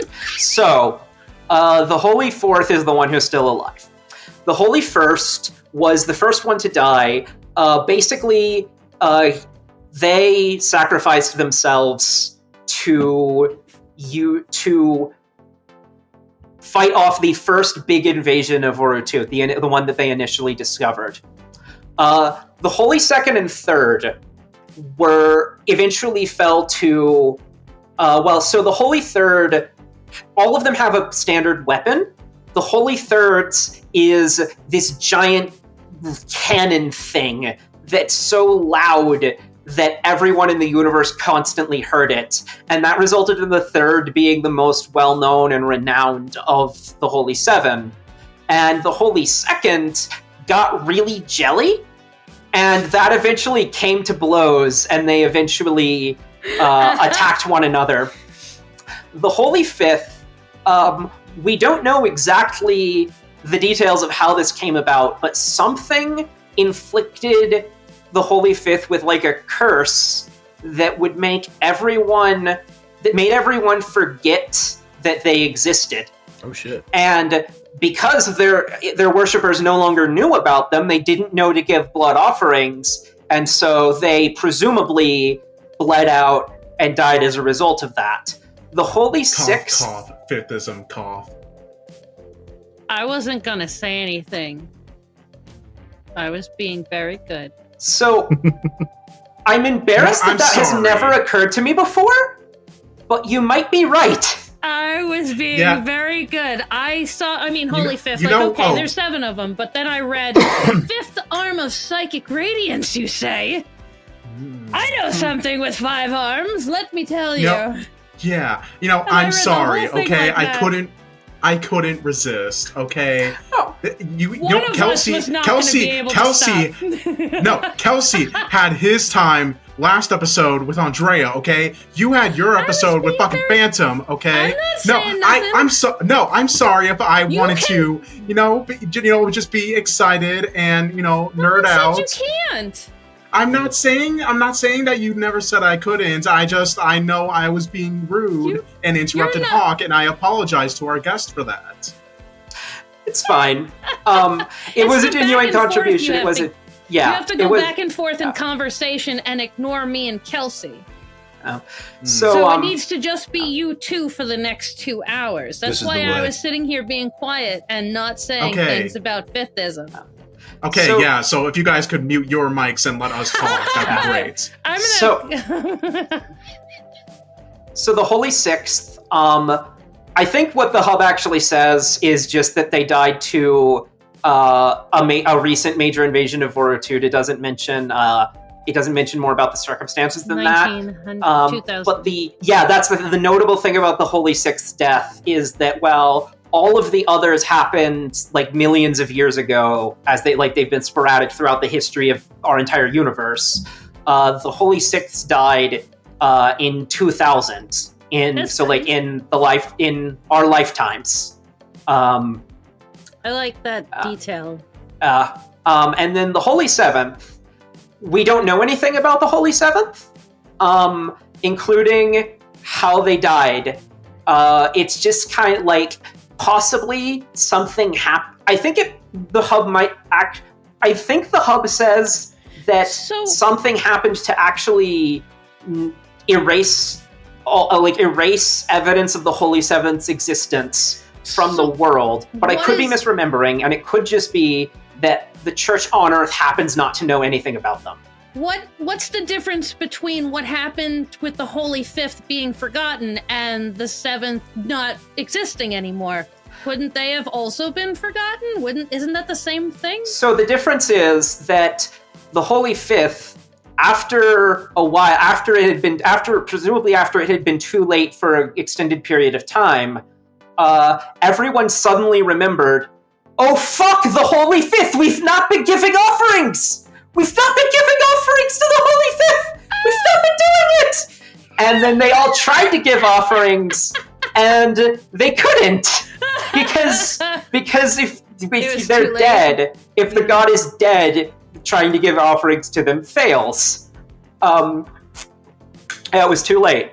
But what happens if you try to give offerings to the Seventh? Nothing? I don't know that that's been explicitly addressed. I imagine it wouldn't work in a similar way. Just the difference is that once everyone remembered the Holy Fifth existed, they remembered everything about him. Like, they remembered he was a powerful psychic with, he had the 5th arm of radiance and all these biographical details about him. Information about him was lost for a time, but it's not lost anymore. We now know as much as we ever did. Whereas the 7th, we don't know anything about the 7th, other than like the inference that there must have been someone in that 7th slot. So torn or burnt or blotted beyond comprehension. Motherfucker was redacted. Motherfucker was redacted. Absolutely. Oh shit. We assume they are dead, but we're not sure. All right. Yeah, okay. We don't know. We also don't understand. The hub explicitly addresses, I forget the SCP number, the one that is a missing single-digit number that we accidentally didn't notice in basic mathematics, that there is a member of the Holy Seven corresponding to that number, but there's just this really cryptic note that they were banished from the Holy Seven for something. And we don't really know the details, or what's going on with that. So at the very beginning, I was asked what drew me toward writing it. So the Church of the Second Hytoth is my favorite GOI because they're one of, like, 2 groups of actual good guys in the SCP universe. I tend to be very attracted to actually genuinely good people and characters, like the genuinely heroic. And the SCP universe is generally grimdark in a way that honestly is actually a little less suited to my tastes than if I had designed it entirely from the ground up myself to just appeal to me. But there are basically 2 groups of, like, genuine good guys, and they are the Serpent's Hand and the Church of the Second Hytoth. And so those are the groups that I write the most about by far, because I like that they're just actually good people. Like, I play a lot of tabletop RPGs. Decent human beings. Yeah, like, I play a lot of tabletop RPGs, and I play a paladin so much. You're adorable. So much. This is why I play warlocks so much. This explains who we are and our personalities. I had to ban myself from playing more paladins after a while. With me and tieflings. And I this self-imposed ban was genuinely kind of hard in a couple of times when I'm like, I'm doing this. I could make a paladin for this campaign. I could make a paladin. It would fit in kind of well. It would potentially really work. Anyways, I recently switched from Pathfinder 1st Edition to Pathfinder 2nd Edition. Oh, no. And in that transition, I reacquired the right to play a paladin. No! So I am in my current campaign. As a paladin. I will not be playing another one for as long as I can stand not to. I'll try as many of the other classes out as I can in future campaigns. Now we just gotta drop kick you into necromancy. Clearly, we have to get you on the opposite end of that spectrum. I've seen one of the best. Sorry. No, I was going to say. Oh, sorry. I was going to say one of the best archetypes. An archetype is kind of like a subclass in Pathfinder 1st Edition. Yeah. Is one that I unfortunately never got a chance to play, but that I kind of wish I would. I wish I had. Is the Hallowed Necromancer, which is a necromancer who studies the undead purely to know them as well as possible to maximize his ability to destroy them. My current go-to is a white necromancer, where it's all healing using everything you think it would use. I love it so much. I also, Nolan, you're gonna say what you're. I was looking through the hub and I clicked on glossary, and I'm just now learning Hytoth is the multiverse, just means multiverse. Yeah. So Yes. Church of the Second Hytoth is the second multiverse. Where's the first multiverse? What happened? What is going on? I have so many questions. Nolan, go ahead. Just answering your question real quick. The first Hytoth was the first multiverse. Like, that was what the Seven had escaped from. Like, they were one of the very, very few survivors that actually escaped the destruction of that first multiverse that then emerged into ours as it first started creating. So is the second Hytoth Yggdrasil? Is that what the second Hytoth is? Yeah, the second Hytoth is Yggdrasil. It is? Yeah, and that's essentially like, and it's Putting saying like things together in the the second brain. Hytoth is like saying like the universe, and they say like the main universe, like the universe we live in. It's not really sure what that is, considering the vast nature of the multiverse, but saying like it's the one that all the rest of the universe spawns from. So saying like the 7, or the ones that were still kicking, when they were defending it, they were defending in that very spot because this is where everything originated from, everything that we know of. So if this universe falls, everything else does too. The prototype for existence. Yeah. I don't know of very much material that explores the question of like because we know it's generally agreed upon in SCP quote unquote canon that there's a bunch of there's a big multiverse and there's a lot of divergent timelines. I do not know of any story that addresses the question of whether there are multiple copies of the Holy Seven inhabiting different universes. Oh, shit.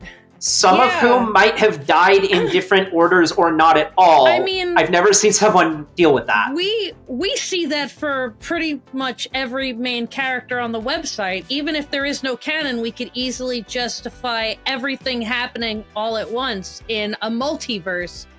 Yeah. So that should be what that means. I mean, unless they're that special. Yeah. Unless they are so specifically, singularly special that only one of them can exist at a time. But does that mean when one dies, another one can exist? I love multiverse shit. I think I think it is as definitely the case as anything could be that the Ortothan religion exists in a bunch of different timelines. It's not just one universe where that religion is practiced. Yeah. But it could hypothetically be that the Holy Seven basically inhabit one copy of the universe and are just having blood sent to them from other dimensions. That's no more inherently magical than the fact that they're having it sent to them billions of light years away. Yeah. No, it's not. The whole concept of the Church of the Second Hytoth is very much like what you're saying, Hawk, why I am drawn into it, because very few individuals or groups that we see in SCP are actual legit good guys. It's at best they're morally complex to where it's they try to do what's right, but they can do some pretty shady shit in order to get what they think is the greater good.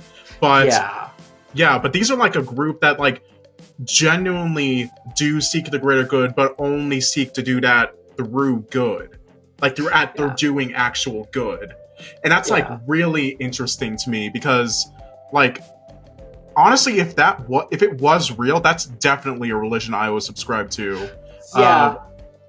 That's the thing. If Ortothanism were real, I would totally be one. In fact, I believe on my Twitter profile, I call myself an Ortothan. Yeah, I saw about that.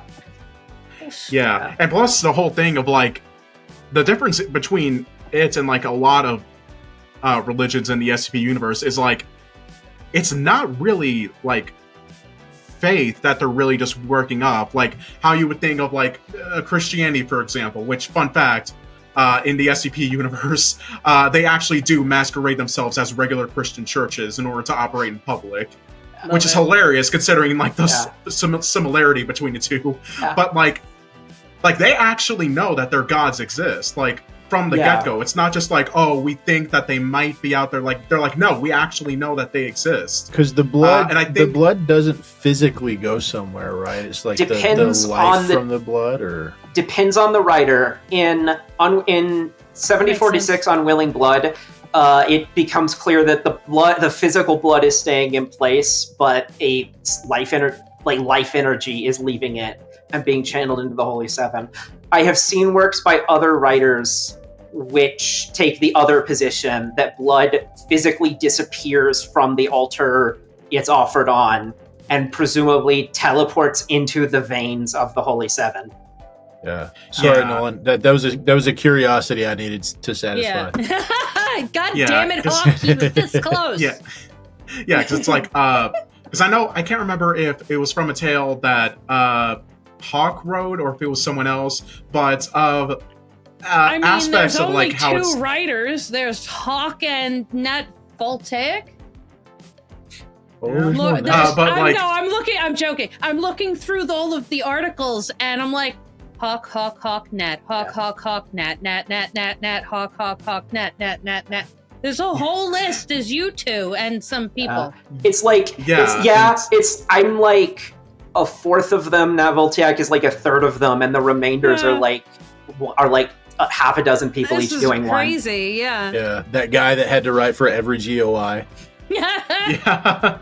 Yeah, and it's like, that. But I was saying, like, one tale I know is like, essentially, it's like an outsider's perspective of what an Artothan church operates, because in it, like, to any, like, regular outsider, it's just a weird blood cult, which, yeah, that is pretty much what it is, but, like, also way more than that, and showing how, like, because I remember the main character of this tale, their aunt was a member of the church, and she knew a little bit about it beforehand, but not very much, and she would basically give little insights within what it's like, because it's saying like, oh, blood sacrifices, like, like you slit your hand open, like give out all your blood onto an altar, but in reality, they're just like, but in reality, they're just like, hey, you only give what you can. Saying like there are Artothans that can only give like only literal drops of blood at a time, and some that can't give any at all. And it demonstrates it by like the character's aunt like having a little stone that has like an Artothan rune on it, where she just pricks her finger, a single drop of blood goes onto it, the rune immediately sucks it up, and it is sent to the Holy That sounds Court. familiar. This I do believe you're thinking of A Real Actual Blood Cult by Fortenono. Yeah, that's it. And not me. Though I have written another thing I wrote, probably objectively the most notable thing I've written for the SCP Wiki is, I say notable, that is kind of my subjective, like, I think is the most notable because it's definitely the longest, is I Didn't Forget, which is this mystery. It's like a person who doesn't know anything stumbling across the reality of the SCP universe that they live in and slowly uncovering what's going on there. I only see like they're... I only see like certain numbers for parts of I Didn't Forget. Is Yes. that the purpose? If you just click through, there's a go to the first chapter. Oh yeah, because under the tales on the hub, there's only like on the second Hytoth hub. So the way that the second Hytoth hub works is that if it doesn't, you don't put them there manually. It collects everything with the second Hytoth tag. Nice. And the portion of parts of I Didn't Forget in which the second Hytoth appears to a significant degree have the tag, and so they're on the thing. And so it's like not the first several because he's not encountered them yet, and then like half of them until for the rest of it. But that is a 12-chapter tale, basically. 13. Is about 13-chapter tale that is about the Holy Seven, the Church of the Second Hytoth, right? Well, so it's... Chelsea, I have a suggestion. Hytoth Tales. No, we talked about this. Come on! God, I hate you. Why do you have so much on your plate? Why are you so busy? You're too busy for my requests. I have 2 questions. One, on the hub it says our tenants. Why is it only morals of the fourth and not other ones who have, died but were like worth looking up to? Why are we so focused on the fourth? Just because they're the only one alive? Would that have meant while another one was alive, we'd have morals of fourth and etc., and we'd be praising both of them at the same time? Like it's just because they're the last one? So, in the original D&D party, that acquired godhood and became them. I joke. One project I'm very seriously considering undertaking is at length. Like, there's a couple ways I can do it. I definitely want to do something with trying to take that note on the hub about how the handful of paragraphs there about how the Holy Second killed the Holy Third and turn that into an actual full-length story. What I'm worried might be necessary in order to do that justice is to tell the entire story of who the Holy Seven were in the first Hytoth and how they acquired divinity. And that would be at least 2 works the size of a full-length novel? Write a screenplay, I'll film it. Oh, shit, son. So, in the original D&D party, the head of it was the Holy First, and the second in command was the Holy Fourth. But the Holy First was the one to die, was the first one to die, so the Holy Fourth has been the head of the Pantheon for most of the religion's existence, and that's why, even before he was the last one remaining, so many things are Fourth-centric. Okay. Couldn't be Fifth-centric. Did a starfish fuck something up? So I was not kidding earlier when I said that Nolan's thought about the Holy Fifth becoming the starfish god had not occurred to me until he said that. I am embarrassed. It should have. I have no excuse. But it genuinely didn't become starfish? Well, no. I didn't imply that he became the starfish because in the hub, when it goes into describing the Fifth, it says that the Fifth encountered something, and that's in quotes. Never says what it is. So it might be. Okay. Yeah, so it might be encountered what would be known as 3125, the cosmic starfish. I have definitely seen. I have definitely seen implied starfish fucking up the first Hytoth. Yeah. Like, I have seen and heard and read things about that being a headcanon in cases, but I have definitely seen more things about that. I was just misunderstanding Nolan then when I thought that was what he was implying. I want him to be the starfish. That would be fucking cool. Low-key not out of the question, honestly. That's a cool idea. Yeah, because the Fifthism is also prominent in I Didn't Forget, and is going to be even more prominent when we get into season 2 of I Didn't Forget. Well, here we go. Yeah. I do think I have seen. I do actually think there is a substantial chance that the starfish god is a Vorutut, because there's shockingly little actual direct depictions of the Vorutut. For all their importance to the Second Hytoth mythos, there are, I think, no stories in which an actual Vorutut is the antagonist. That's so strange. And we don't know, as a result, we know very little about them. But from the very little information we have, they are, they're things from outside reality, where their nature makes them damage this one by being inside it.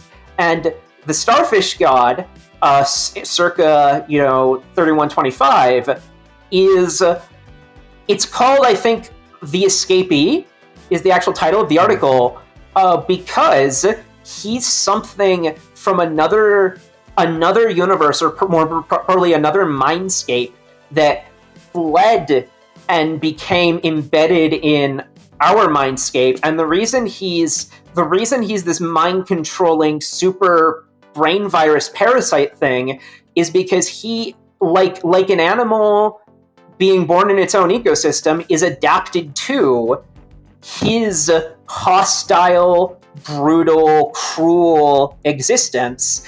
And being here, that makes his natural defensive and offensive capabilities that just make him capable of keeping up, make him a mass death causing horror, because he completely overwhelms everything. Thoughts about him completely overwhelm normal human thoughts once they get inside a human mind. And he kills everyone who directly comprehends him because he's used to that being necessary. And you just gave me a good idea for a possible tale. Okay, so like the idea that I didn't originally imply, but of like the Holy Fifth becoming 3125. Here's an idea. It says there was no target for it to be sent. So yeah. So here's like the idea that I have. Where'd it go? Right? Yeah. So like here's the idea that I have. The thing that the Holy Fifth encountered, that it says on the hub, wasn't necessarily 3125, but a sort of precursor form of it, saying like it, like you're saying, like it was an escapee. Starfish? Well, hold on, like saying it's like a Vortooth that came in, but unlike others, it's really adapting to it, and so when the Holy Fifth encounters it, it finds a sort of host, so to speak, to inhabit and further adapt to this environment.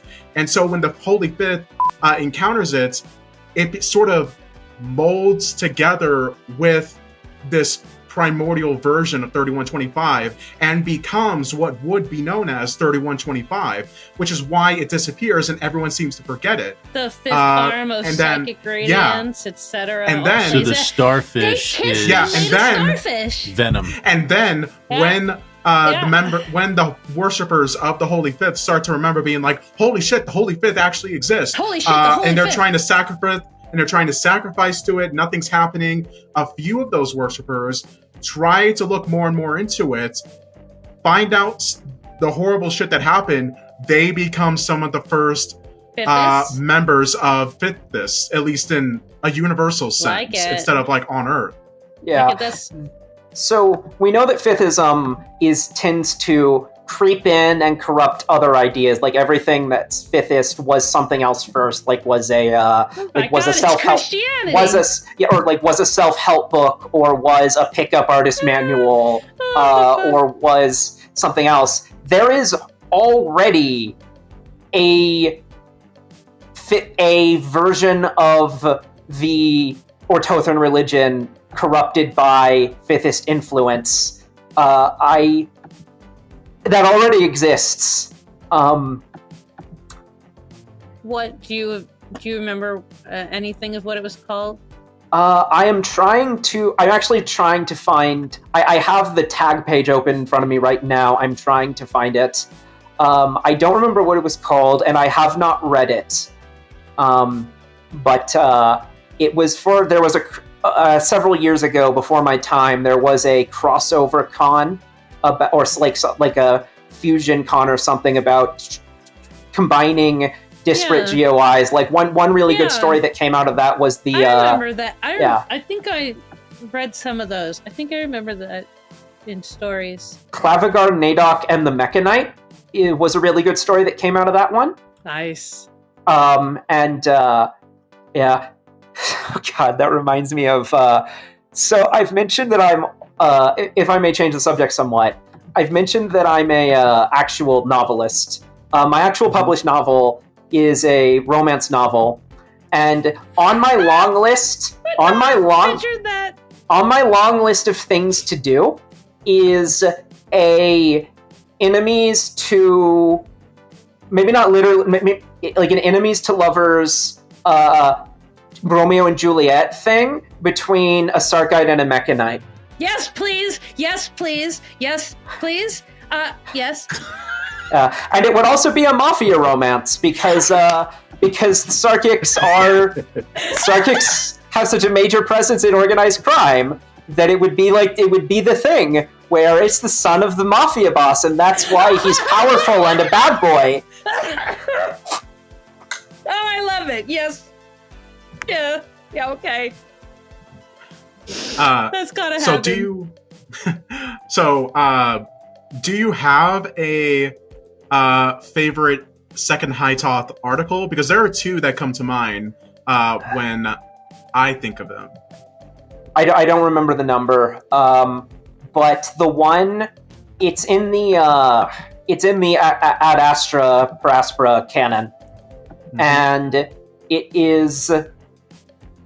Actually, no, two come to my mind as well. Both that's true of them.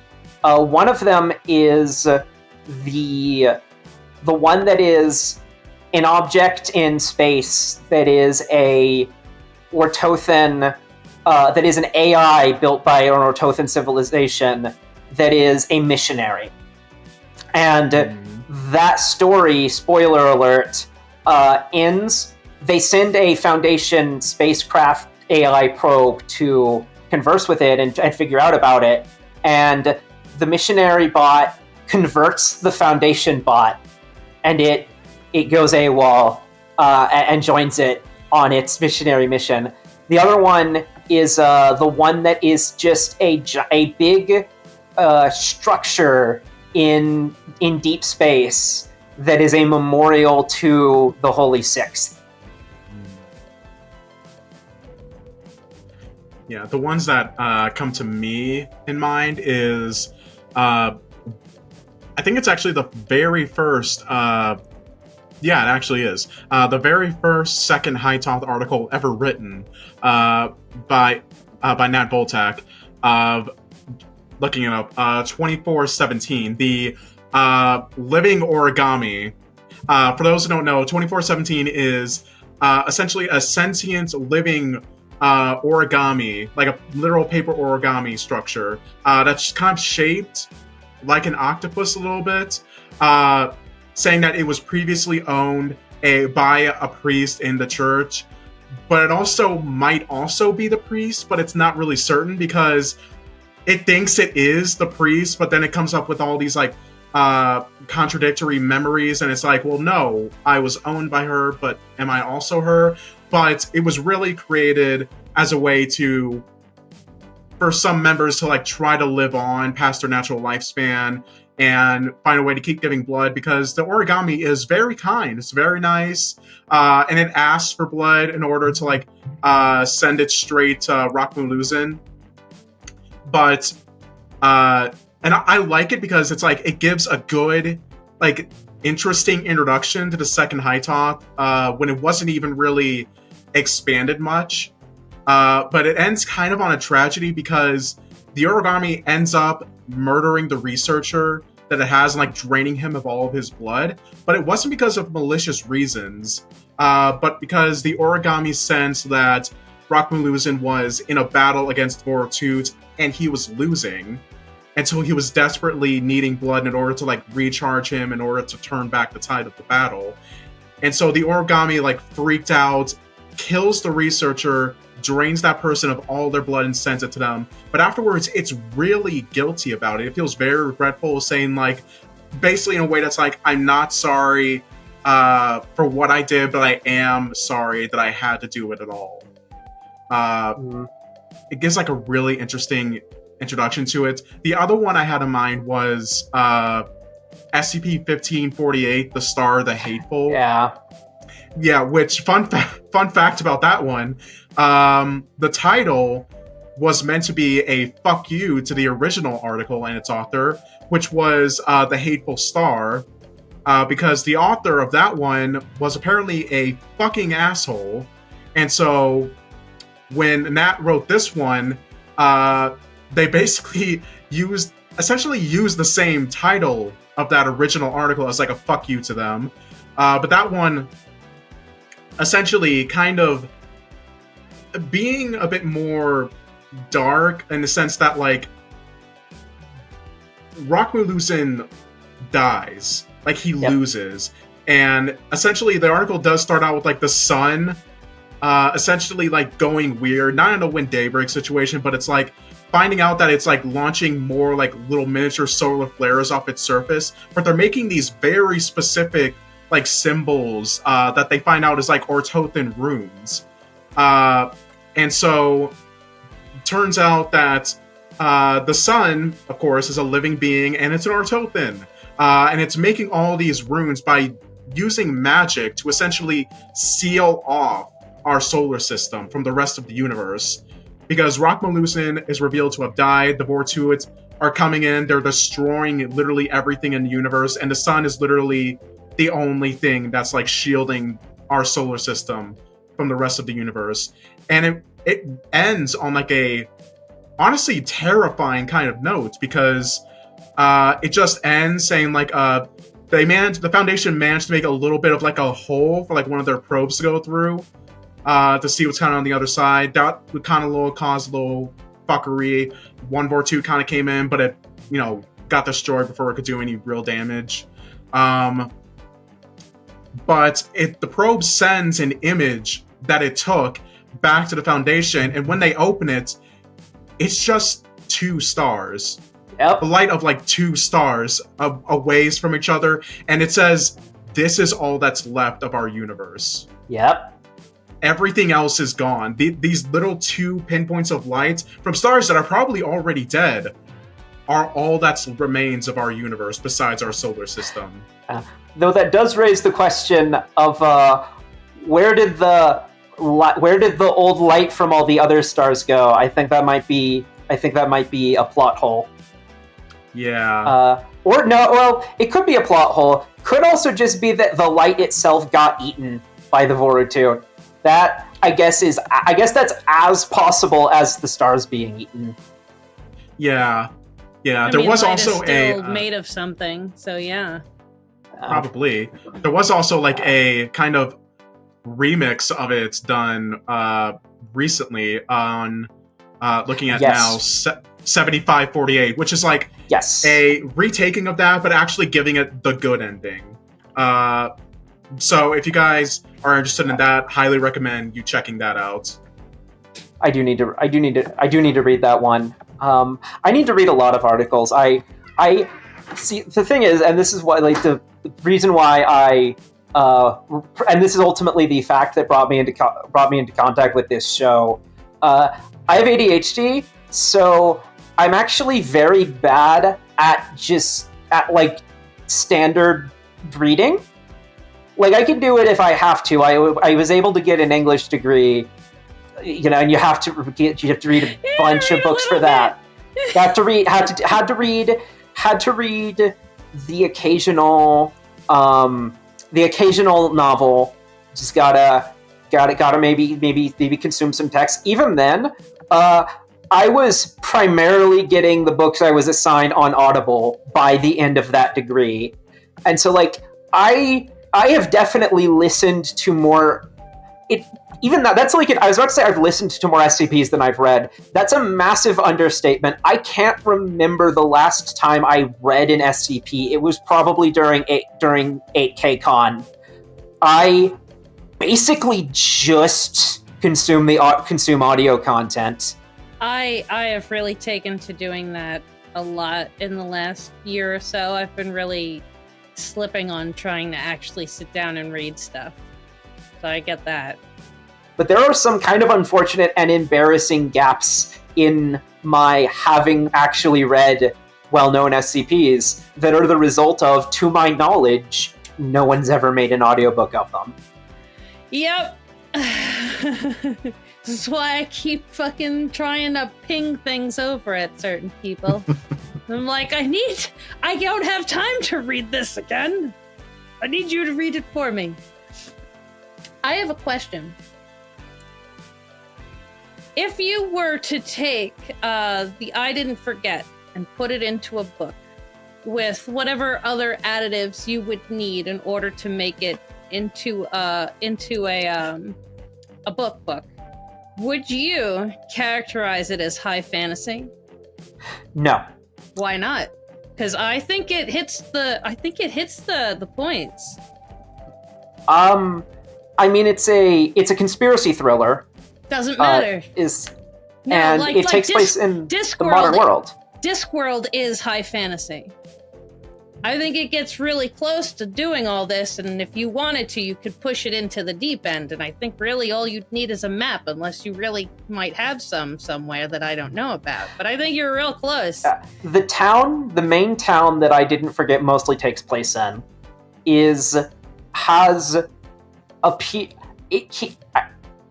all but 2 of the well over a dozen tales and SCPs I've written at this point heavily involve this one town. I just keep finding opportunities to tie back into it. Like, this is the town that has the Galaxy Plaza, which is an important location, and I didn't forget. And it also has the Church of the Blessed Sacrifice, which is the Ortothan church that comes up in that story. And it is also the Ortothan church from Hemophobia. To the point of the priest, the head priest who happens to be both of them, is the same person. And then in my 8K con entry, the way that the kid uses to get into the Wanderer's library in my 8K con entry, which is When Dreams Come True, that is the same way that Jerry, the main character in I Didn't Forget, eventually uses to get into the Wanderer's library. And it is also the same way that, I forget his name, but the bug person from my Halloween con entry, Seasonal Emergence, came out of to go and get to where, get to the non-Ortothan church that the bulk of that tale mostly takes place at. I think that last one is I'm not sure if it's totally unambiguous from just the tale, if you can conclusively prove that they're the same way, but my intention was that they are, and they're both, I think, both described as being, it's in an alley. I think both of them say that it's between a comic book shop and something else. And that town, I've written enough stuff in it now that I am wondering if it's gonna become a canon with a hub. So like the hubs we would like the hubs that exist for Stephen King writing everything in Castle Rock, or like on the wiki. Like there are already on the list of canons on the wiki. There are already canons where the uniting factor is that they all take place in a single town. Like SNC cool. Plastics is like that. There's something like that. And so in my brain, I think, okay, cool. Yeah, the way that canon, what is? I'm sorry. Yeah. The 1976 is it, or what is it? Class of 76. Yeah, like isn't a lot of that related in the same area too? Like there's a lot of shit connected, even if it's not specifically the class. But like it's all of your that nexuses town. are going to be like 3 Portlands, London, under Vegas. Yeah, but not like that though. Different. SNC Plastics is in Sloth's Pit, Wisconsin. Yeah. And all taking place in that town is, I believe, the uniting trait of that canon. I could be wrong because I've not read that much of it. But of course, the way canons work is that you're not allowed to make a canon hub page for it if only one author has ever done it, no matter how much they've written. I like so that. I have to wait or I have to either wait for someone to write something that takes place in the Church of the Blessed Sacrifice or something, or successfully persuade someone to do that.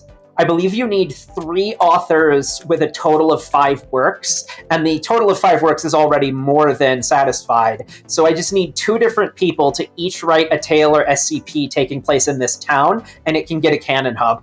So if you could pick any author from the SCP Wiki to write to get you to that point, who would it be?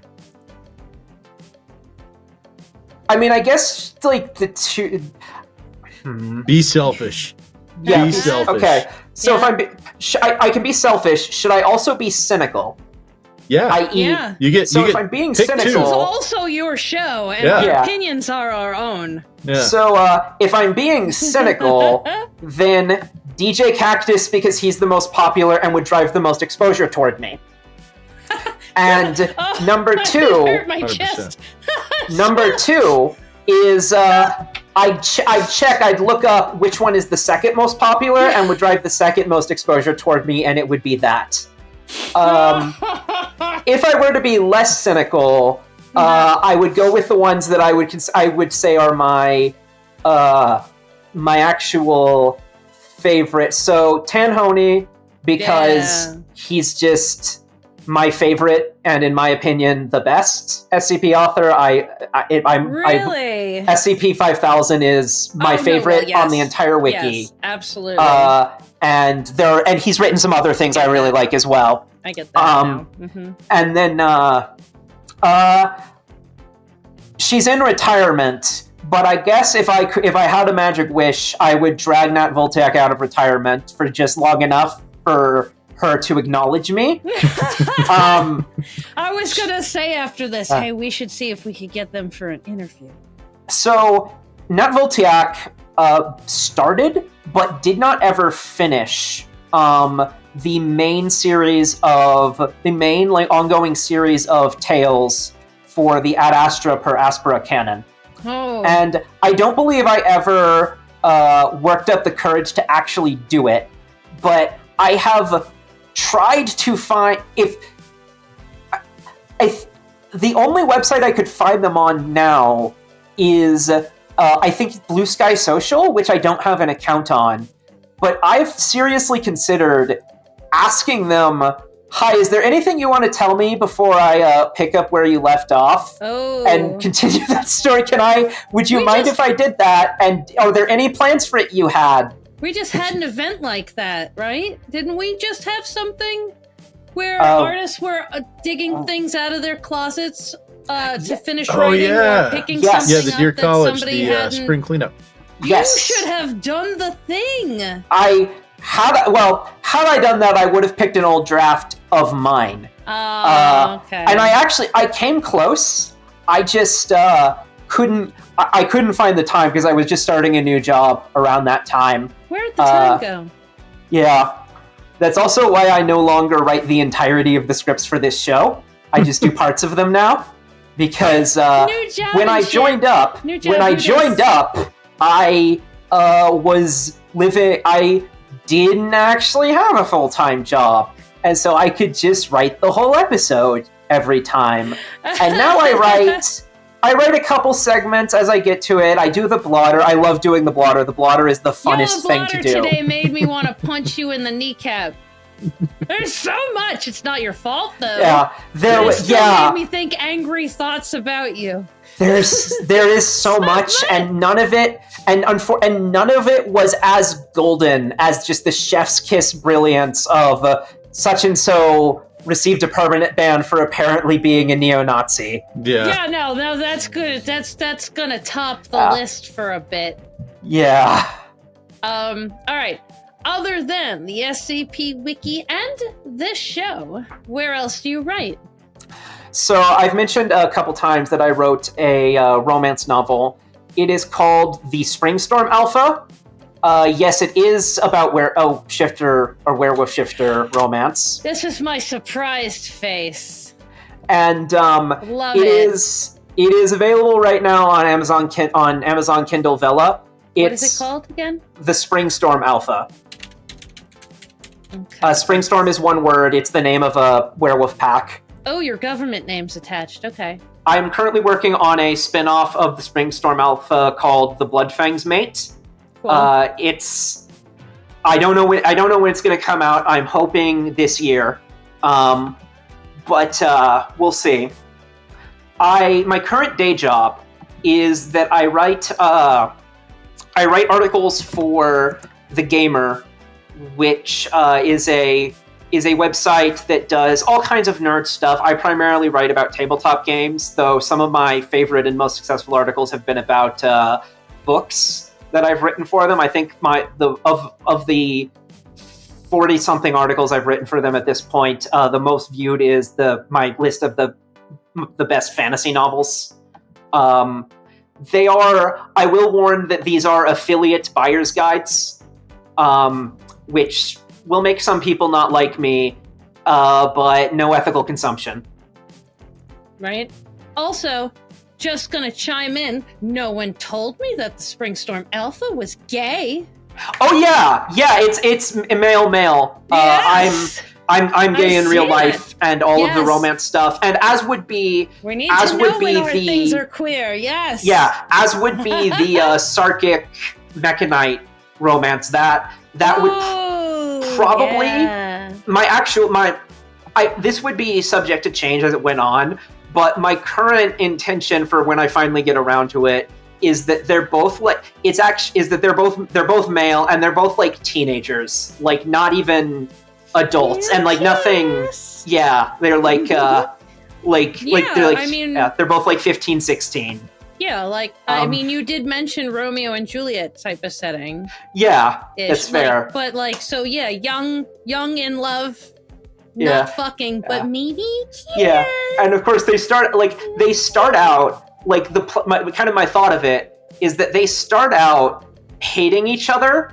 Yes. For the obvious reasons, but having to work together against like the Fifth Church or the Scarlet King or the Children of the Scarlet King or something, some kind of external antagonist they have to fight. There, yeah. And over the course of it, they learn to tolerate and then respect and then like and then start dating one another. Love it. Into it. For some reason, now I'm just imagining that you guys know that like 90s version of Romeo and Juliet, where it's like the modern setting, but they're still speaking in like the one with Leonardo DiCaprio. Yes. Yeah. I don't know. I just remember. I don't know. I just think of like that. Or West Side Story. I mean, both of those are modern Romeo and Juliet. So yeah. One is true to the book. Like, the other is modern. That was cringe to watch. What, West Side Story? No, the Leonardo DiCaprio really? Romeo and Juliet. Yeah, I thought it was great. Yeah, I've only seen bits of it on TikTok, specifically like fantastic. First beginning scenes that has like Jamie Kennedy. They're at the gas station. Yeah, it's all over TikTok. I don't know. I liked moment. it. I haven't seen the full movie, but I liked it when I saw. Love the details, like the names of their guns. It's like they're. I mean, those are draw your swords. Those are their swords. I really liked that, and the way they're dressed, and it just. I think they did a great job turning that into an adaptation, and not actually needing to change much besides the visuals. Yeah, like when I was watching them read the lines, like anyway, in the ways that they would actually give like modern day versions of them, but in this Shakespearean speak, like I don't know, there was something about it I just liked. You bite your thumb at me, sir? I do bite my thumb. Be the law on our side if I say nay. Be the law on our side if I say nay. No, sir. You've seen it once or twice. Okay, I'm sorry. Come on, I know Shakespeare. I'm not a total fucking idiot. You need to watch the whole movie, darling. I think you'd really like it. Especially fucking Tybalt and Mercutio they're amazing. The actors are great, but they do a great job. Like those were perfect casting for them too. Okay, Nolan. Oh right, the final question. We were just talking about something too. Final one. Yeah. Nolan. Yeah, is there anything specifically that you want to promote? Anything. Besides the upcoming romance and the current romance? So I think Hemophobia, my most recent tale, is the best. It's the best short story I've ever written. It's including better than a bunch of ones that I did in college. That aren't SCP related and or have never been actually published, but it's the best one out of all of them. If I were to recommend something of yours for somebody to write, especially something we discussed, it would be Unwilling Blood. I really liked that and didn't know that was you until you told me in this interview. Yes. You didn't I know that story because I like it so damn much, and that's what I would throw at people. Yeah. I didn't know that was you. Oh my god, I'm a fan. Though I will say, if I were to recommend one thing of mine, it would be I Didn't Forget. If you have the time for something that's the full length of a novel, because like the peaks of I Didn't Forget are better than anything that can be accomplished in a short story. It's just that they earn that by like these specifically number 8 and number 13 are both like very climactic. They're culminations of a lot of what's been going on up until then, and they're really really good. I'm very proud, especially of how number 8 turned out. Number 8 turned out amazing. Nice. Yeah, I know you've had.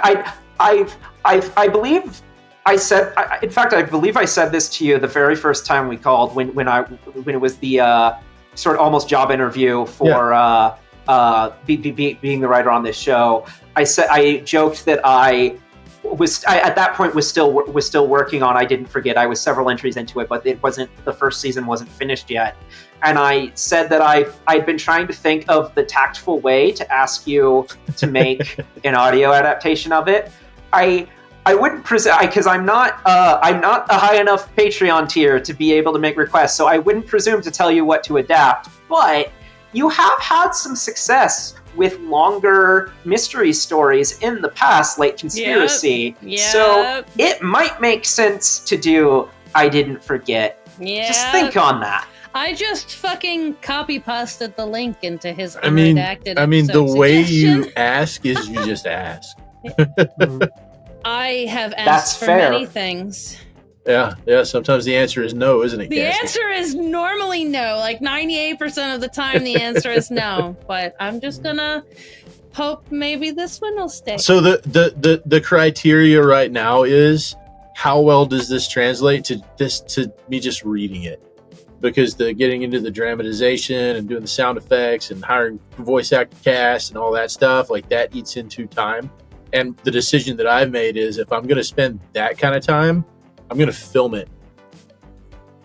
So, but if this translates well to just an audio book where all I'm doing is reading it, then it might be back on the plate. From looking at it he's going to know it differently, obviously, but from scrolling through the different chapters on my own, it's long, it's very long, but it looks perfectly like something you would read on your show. So it's first person from the point of view of a single character, though that will not continue to be the case when we get into season 2. It's gonna have at least 2, possibly 3 POV characters. I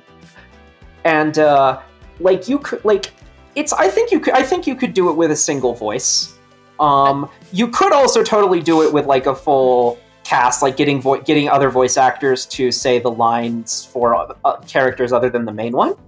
But I don't think you would in any way need to do that. No, this is definitely in the right vein of the stuff you do on your own when you read tales. And you just finished this, right? So I released the 13th entry, which I the season 1 finale, just in the past few weeks. Yeah, that's probably why, because I've probably looked at it and saw that it was unfinished, and that's one thing that I've stopped doing. I won't do it if it's not finished. I'm not doing it. Is 13 the last one? 13 is the end of the first season. It's I still intend to I do intend to come back to it, but I think the state it's in right now is reasonably complete. Like, if I never got back to it, it would be tolerably well wrapped up.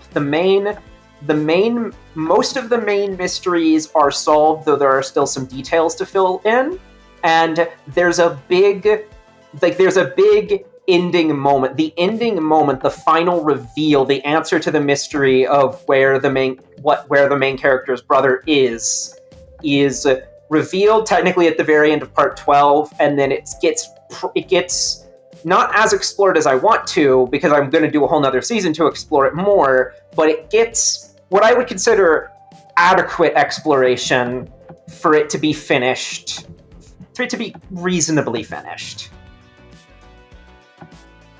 Yeah, I'll definitely. It's on the list now, and like I said, that's probably why. Is because the last time I went and looked at it, it was incomplete. Like the season was incomplete, and I was just like, nope. I'm gonna wait for this because there's so many out there that are really, really good, but they're not finished. They just got dropped off. It's like, what? I was talking earlier about Nat Voltiac's how the main plot of Ad Astra per Aspera is like 4 or 5 tales deep, and then they just didn't get back to it. Yep. You want to know? You want to know where the champions reside? The fucking Wanderer's Library. Have you? What was the one I did? Aftermost Long Journey. Everett Man. Holy shit! Like that's some staying power to and he started making new ones after I sent him a message and I was like, hey, I want to do this. Just giving you a heads up. It's gonna be a straight read, whatever. And then I sent all of the script off to the voice actor that I hired to do it. And as he was reading it, Everett Man is just writing new shit. And I was like, dude, the script is out. Stop. Do we have mail? Oh, fuck yes, we do.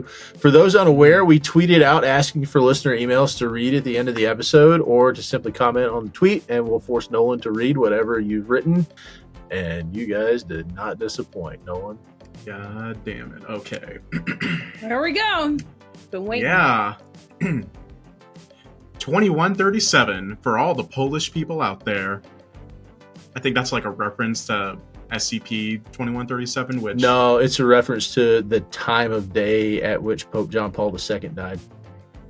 Oh. The Polish Pope. That's hilarious. Yeah. Yep. Yeah. Don't ask me how I know that. I'm not gonna. She... Okay, hang on. Yeah. She all up in my gata till I hang my king in her Janus gate. She diligent on my odious till I mirth. That's a fun one. Oh, and I know who this one is from. Let me get serious for this one. It is the nature of humanity to desire a deity. Whether that be to worship or to battle is irrelevant. If they don't have a god, then mankind will damn well make one. When God hands you lemons, you find a new god. Yeah, you can tell that one was written by Fern. A plant. Twitter user @TheSnakeLord really fucking loves meta SCPs. Yeah, same, honestly. I work for M&M. I sweat tirelessly away in their moist factories, packaging each delicate chocolate nugget. In those long hours of solitude, I find solace in the yellow M&M. His round, voluptuous form and cheeky smile makes me giggle. I started talking to him while I work. He's real. Fun fact about the yellow M&M. You know who does the voice of the yellow M&M and always has? Who? J.K. Simmons. J. Jonah Jameson from all the Spider-Man movies. Yeah. Yeah, I believe he's that. the yellow M&M. Dave Johnson, Omni-Man. Yes. Mm-hmm. But yeah, I definitely impressive. I have never heard chocolate sound that disgusting before.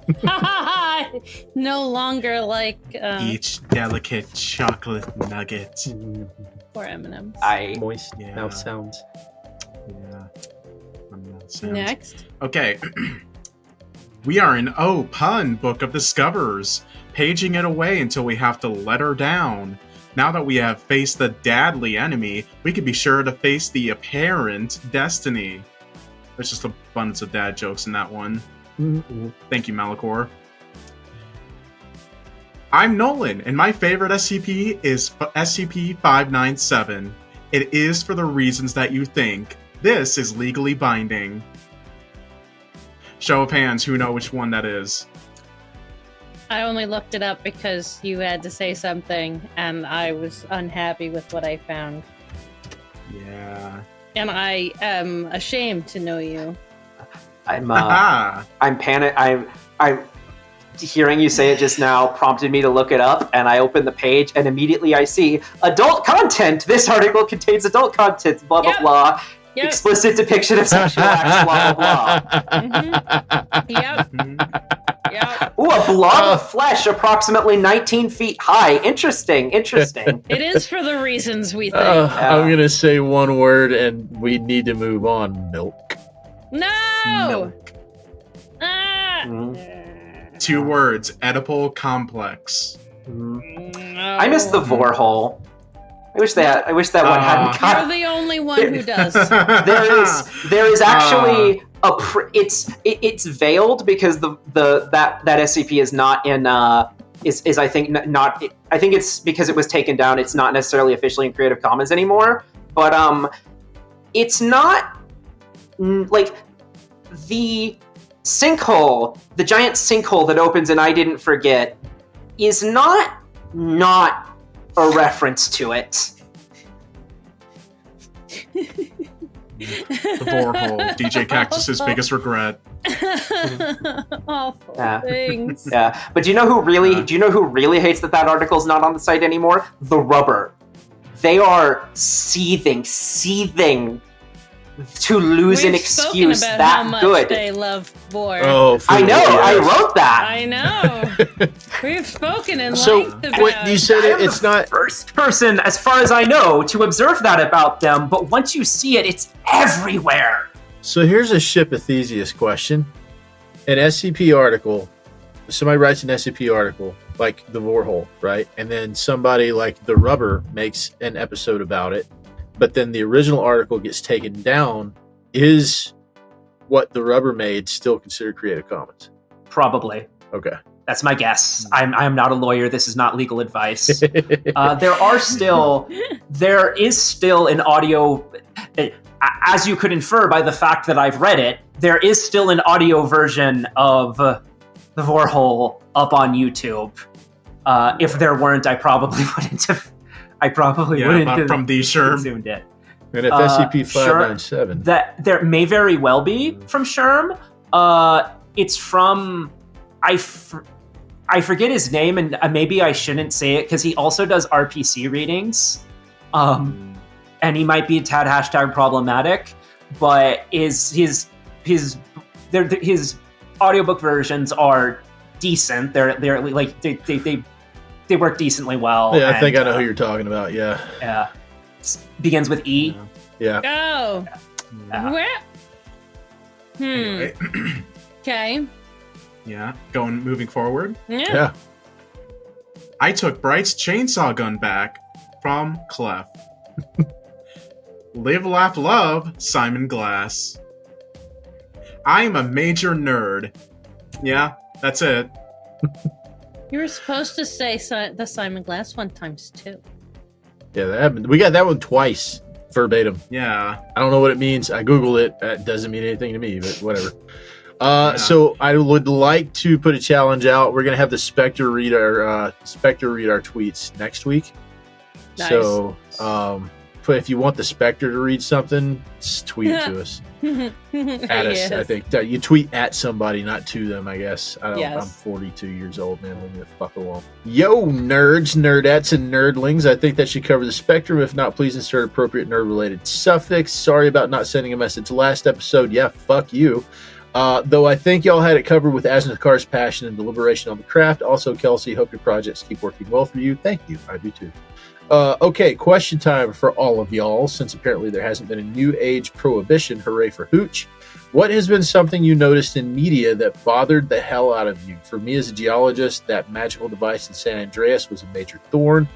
Anyway, hope you and yours have a delightful time. Hollow and the cool Praetors out. So what was the question? What has been something you noticed in media that bothered the hell out of you? Yeah, I think like a trope in media that just annoys the shit out of you. Does it have to bother us in a bad way, or can it just keep us up at night?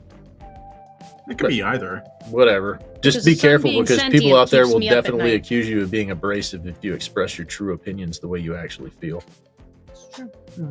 The sun being sentient keeps me up, and I can't get that out of my brain. Mm. I mean, but you have to For keep in mind me- it might just be an Ortotham that wants to protect us. That is a possibility you need to bear in mind. It's true. Then why is it so angry at us lately? It's just being playful. That's how it shows us it likes Trying us. to kill us. For me, a trope that I really dislike is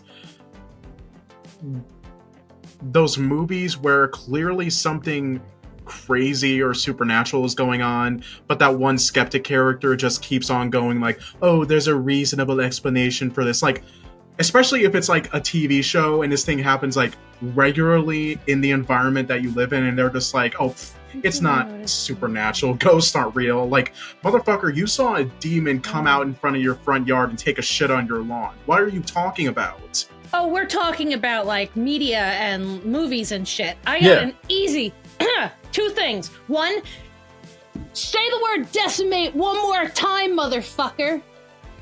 I can't stand it. And they're like, the whole planet was decimated. I'm like, that doesn't mean what I think think it means, but I know what everybody thinks it means. That word does not mean what I think you think it means. The other thing, Nolan pointed on it earlier, they always cut down the middle of the palm. Like, that isn't one of the worst wounds you could fucking have. And we're doing this as a that'll binding never agreement. heal. Yeah. No, you know how hard that is to fucking deal with? Yeah. You know what you could do to your hand and you're a swordsman? I don't think so. Ah. Okay, see? There. All right, for me, and I just watched for reference, if you guys have seen this, not a bad show, but you'll know exactly what I'm talking about. I just watched Evil. Yay! And okay, plot that requires So good. the characters to not talk to each other about shit that you absolutely would fucking talk to each other about.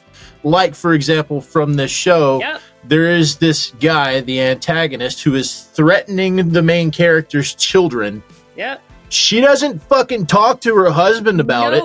She doesn't talk to her boss, who is a priest, who's an assessor for the Catholic Church, who also is antagonistic to this guy. Doesn't talk to any fucking body about it. And every character in this show has something happen that immediately you would talk to somebody about and be like, hey, this kind of fucking weird ass thing happened, or this guy's threatening my kids, or blah, blah, blah, blah, blah.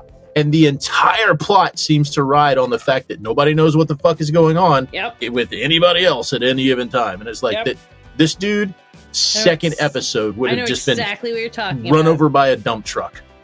That's such a good show, but you It's have good. to like I put enjoy that it, away and not think but about it. yeah, that asking me to suspend that disbelief. Like, she wouldn't tell her husband that this man threatened the lives of her children. Mm-hmm. If I was that dude and I found that out, bro, we would have either a very long conversation or a very fucking short one. It would be a very short conversation. Yeah. Mm-hmm. Should I answer the question as well? Yes. Go for it. People just not having emotional reactions to things that they should care about, like being insulted or seeing horrible things happen, or I never did not finish books. I almost never do. I think the only time I can think of that I've recently been driven to do that, it was over, and there were similar problems like this in the book up until then, where someone just in a room full of aristocrats mentions that he can't stand aristocrats, and no one cares. Nothing happens. And I rage quit the book over this. That's actually one of the biggest, like I say, that's one of the biggest hallmarks of amateur writing. I see that characters don't act offended and affected by the things going on around them. Like they act like they respond to things as though they were a reader seeing those things in a novel they were reading, rather than the way you would react if you were actually in that situation with appropriate offense or trauma or sadness or anger. Harry Potter. Sorry. Fuck turds. Something going around. All right. Ready for the next one? I got the shortest thing to read over the last fucking 5 hours of our show. And it's from a fucking fern. Do you listen to music while you read SCP? And if so, what kind of music? Fernlum. Normally, my answer to that question would be no, but in like the very recent last couple of days, yes. And it's pre-1927 music for 2 reasons. One, because I want to use it for short films when I make my episodes. It worked very effectively for Fallout, and it's kind of sort of that style of things. And 2, because it's public domain and it's free, and you don't have to pay royalties for its use. I listen to classical music, or at least not classical, but like piano type of. Even if it's modern, when I say classical, I mean I don't really know what the genre is. Really, I stumble upon a playlist, I guess, on YouTube, and I followed that playlist because I had been using that, and I have to leave my phone on for YouTube, onto this person also had the playlist on Spotify, and I come to realize they write a lot of this music, so I've been listening to a ton of that. I've got this huge playlist going. Nolan? Yeah, I don't listen to any music. I just kind of straight read it. I can't sit in silence. I have a very hard time sitting in absolute silence, and if I do, it freaks me out once I realize it's quiet. I don't do well with something not happening. So I listen to the score of the audio adaptation of the story that I'm listening to, as established. As established. I do have a playlist of writing music on that I keep around, and I won't go through all of them because there's too many. But like many of these I can point to the exact thing I was writing when I used this for, or the exact kind of thing I used this for. And for more than one of my works on the wiki, I can link a specific song. Like my 8KCon entry, virtually the entire time I was listening to that, virtually the entire time I was writing that, I was listening to Fantasy Music - Age of Wonders by Brunaville. It has 3 million views and was uploaded 7 years ago. Nice. And there are multiple equally specific ones like that. Like all of the romance-related flashbacks in I Didn't Forget were either no copyright music, cute, happy, fun, free background music downloads for videos by Background Music Downloads, no copyright, or beautiful, relaxing music, romantic music, piano music, guitar music, instrumental music, Star 73 by Soothing Relaxation. Very specific. Very, very specific. Very specific. Nolan, I think this next one is actually a punishment for you. Yeah.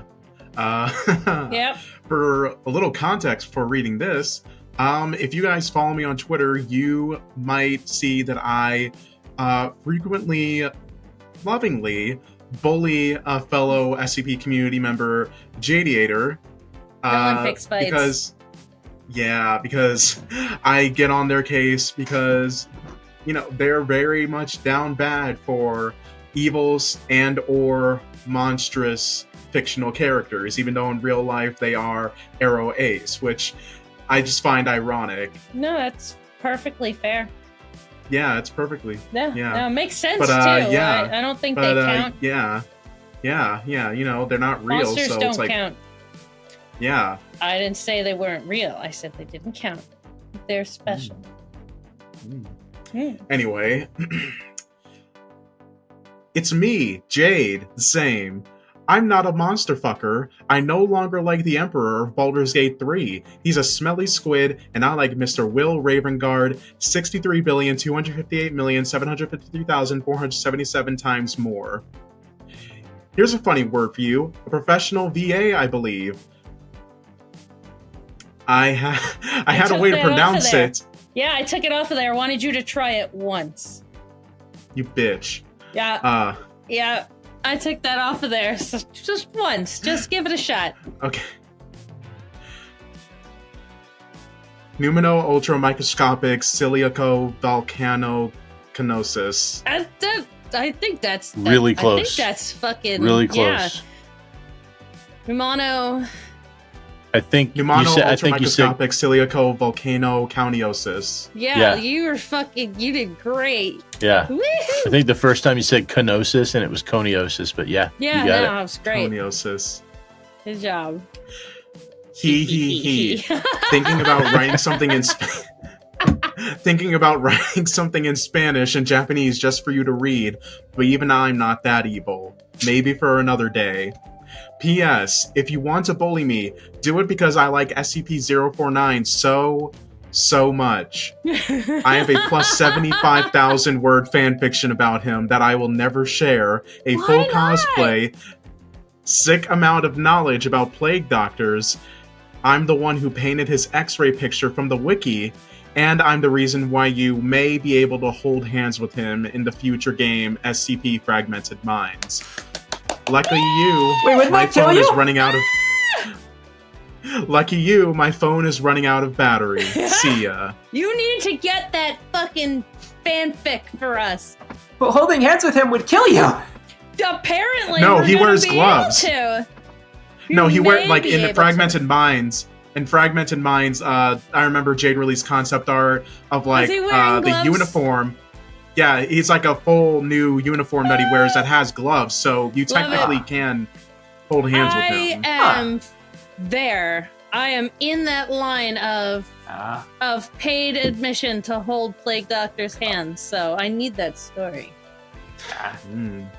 Well, that's all we have for this week. Thanks y'all so much for joining us. Thanks to our patron, Ian Anderson, Arsfel, Lack of Lepers, Only Mass Productions, and Evan McDonell for supporting us at patreon.com/SCP Weekly. Your support helps us keep the lights on. And quick plug, if you want your own copy of this Marshall Carter and Dark t-shirt wearing in the episode, then you can get that in the Unredacted store. The link's in the show notes. Intro and outro music was Caught You at the Perfect Time by Superintendent McCupcakes.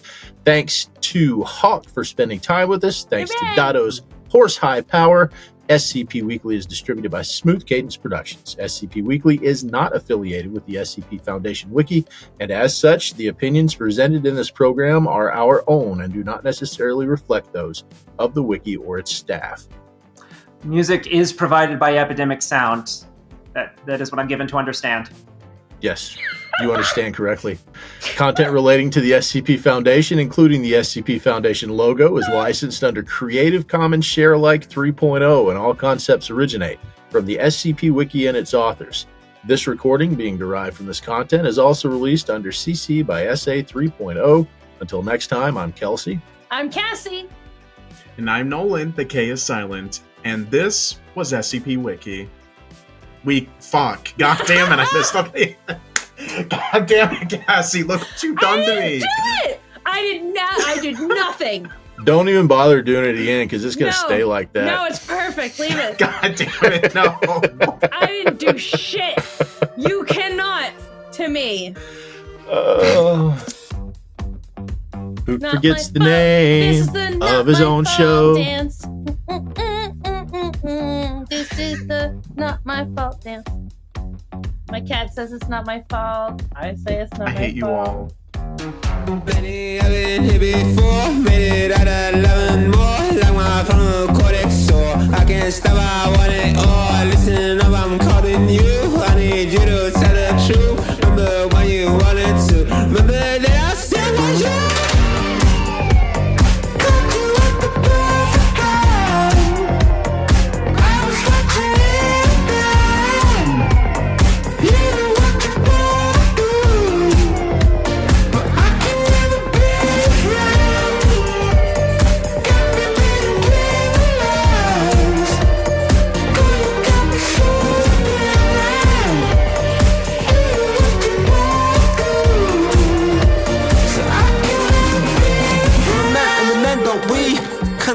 and eat your greens. When you fart, but you do real clean. Then you come to the bed and you love real dirty. It's everybody sweater drops, you're real keen. Bringing let me get your juiciest piece. Can't remember when I've had the same piece. The shops of the clown never had no boundary. How's it gonna be? Wanna eat these centipedes? Where we gonna go? You're gonna need these calories. Giving me a treat to refill these batteries. Then you only them on your knees, there's no way to dream. Ooh, it's sneaking up on you. There's nothing you can do. There's things about the boo. Ooh, it's sneaking up on you.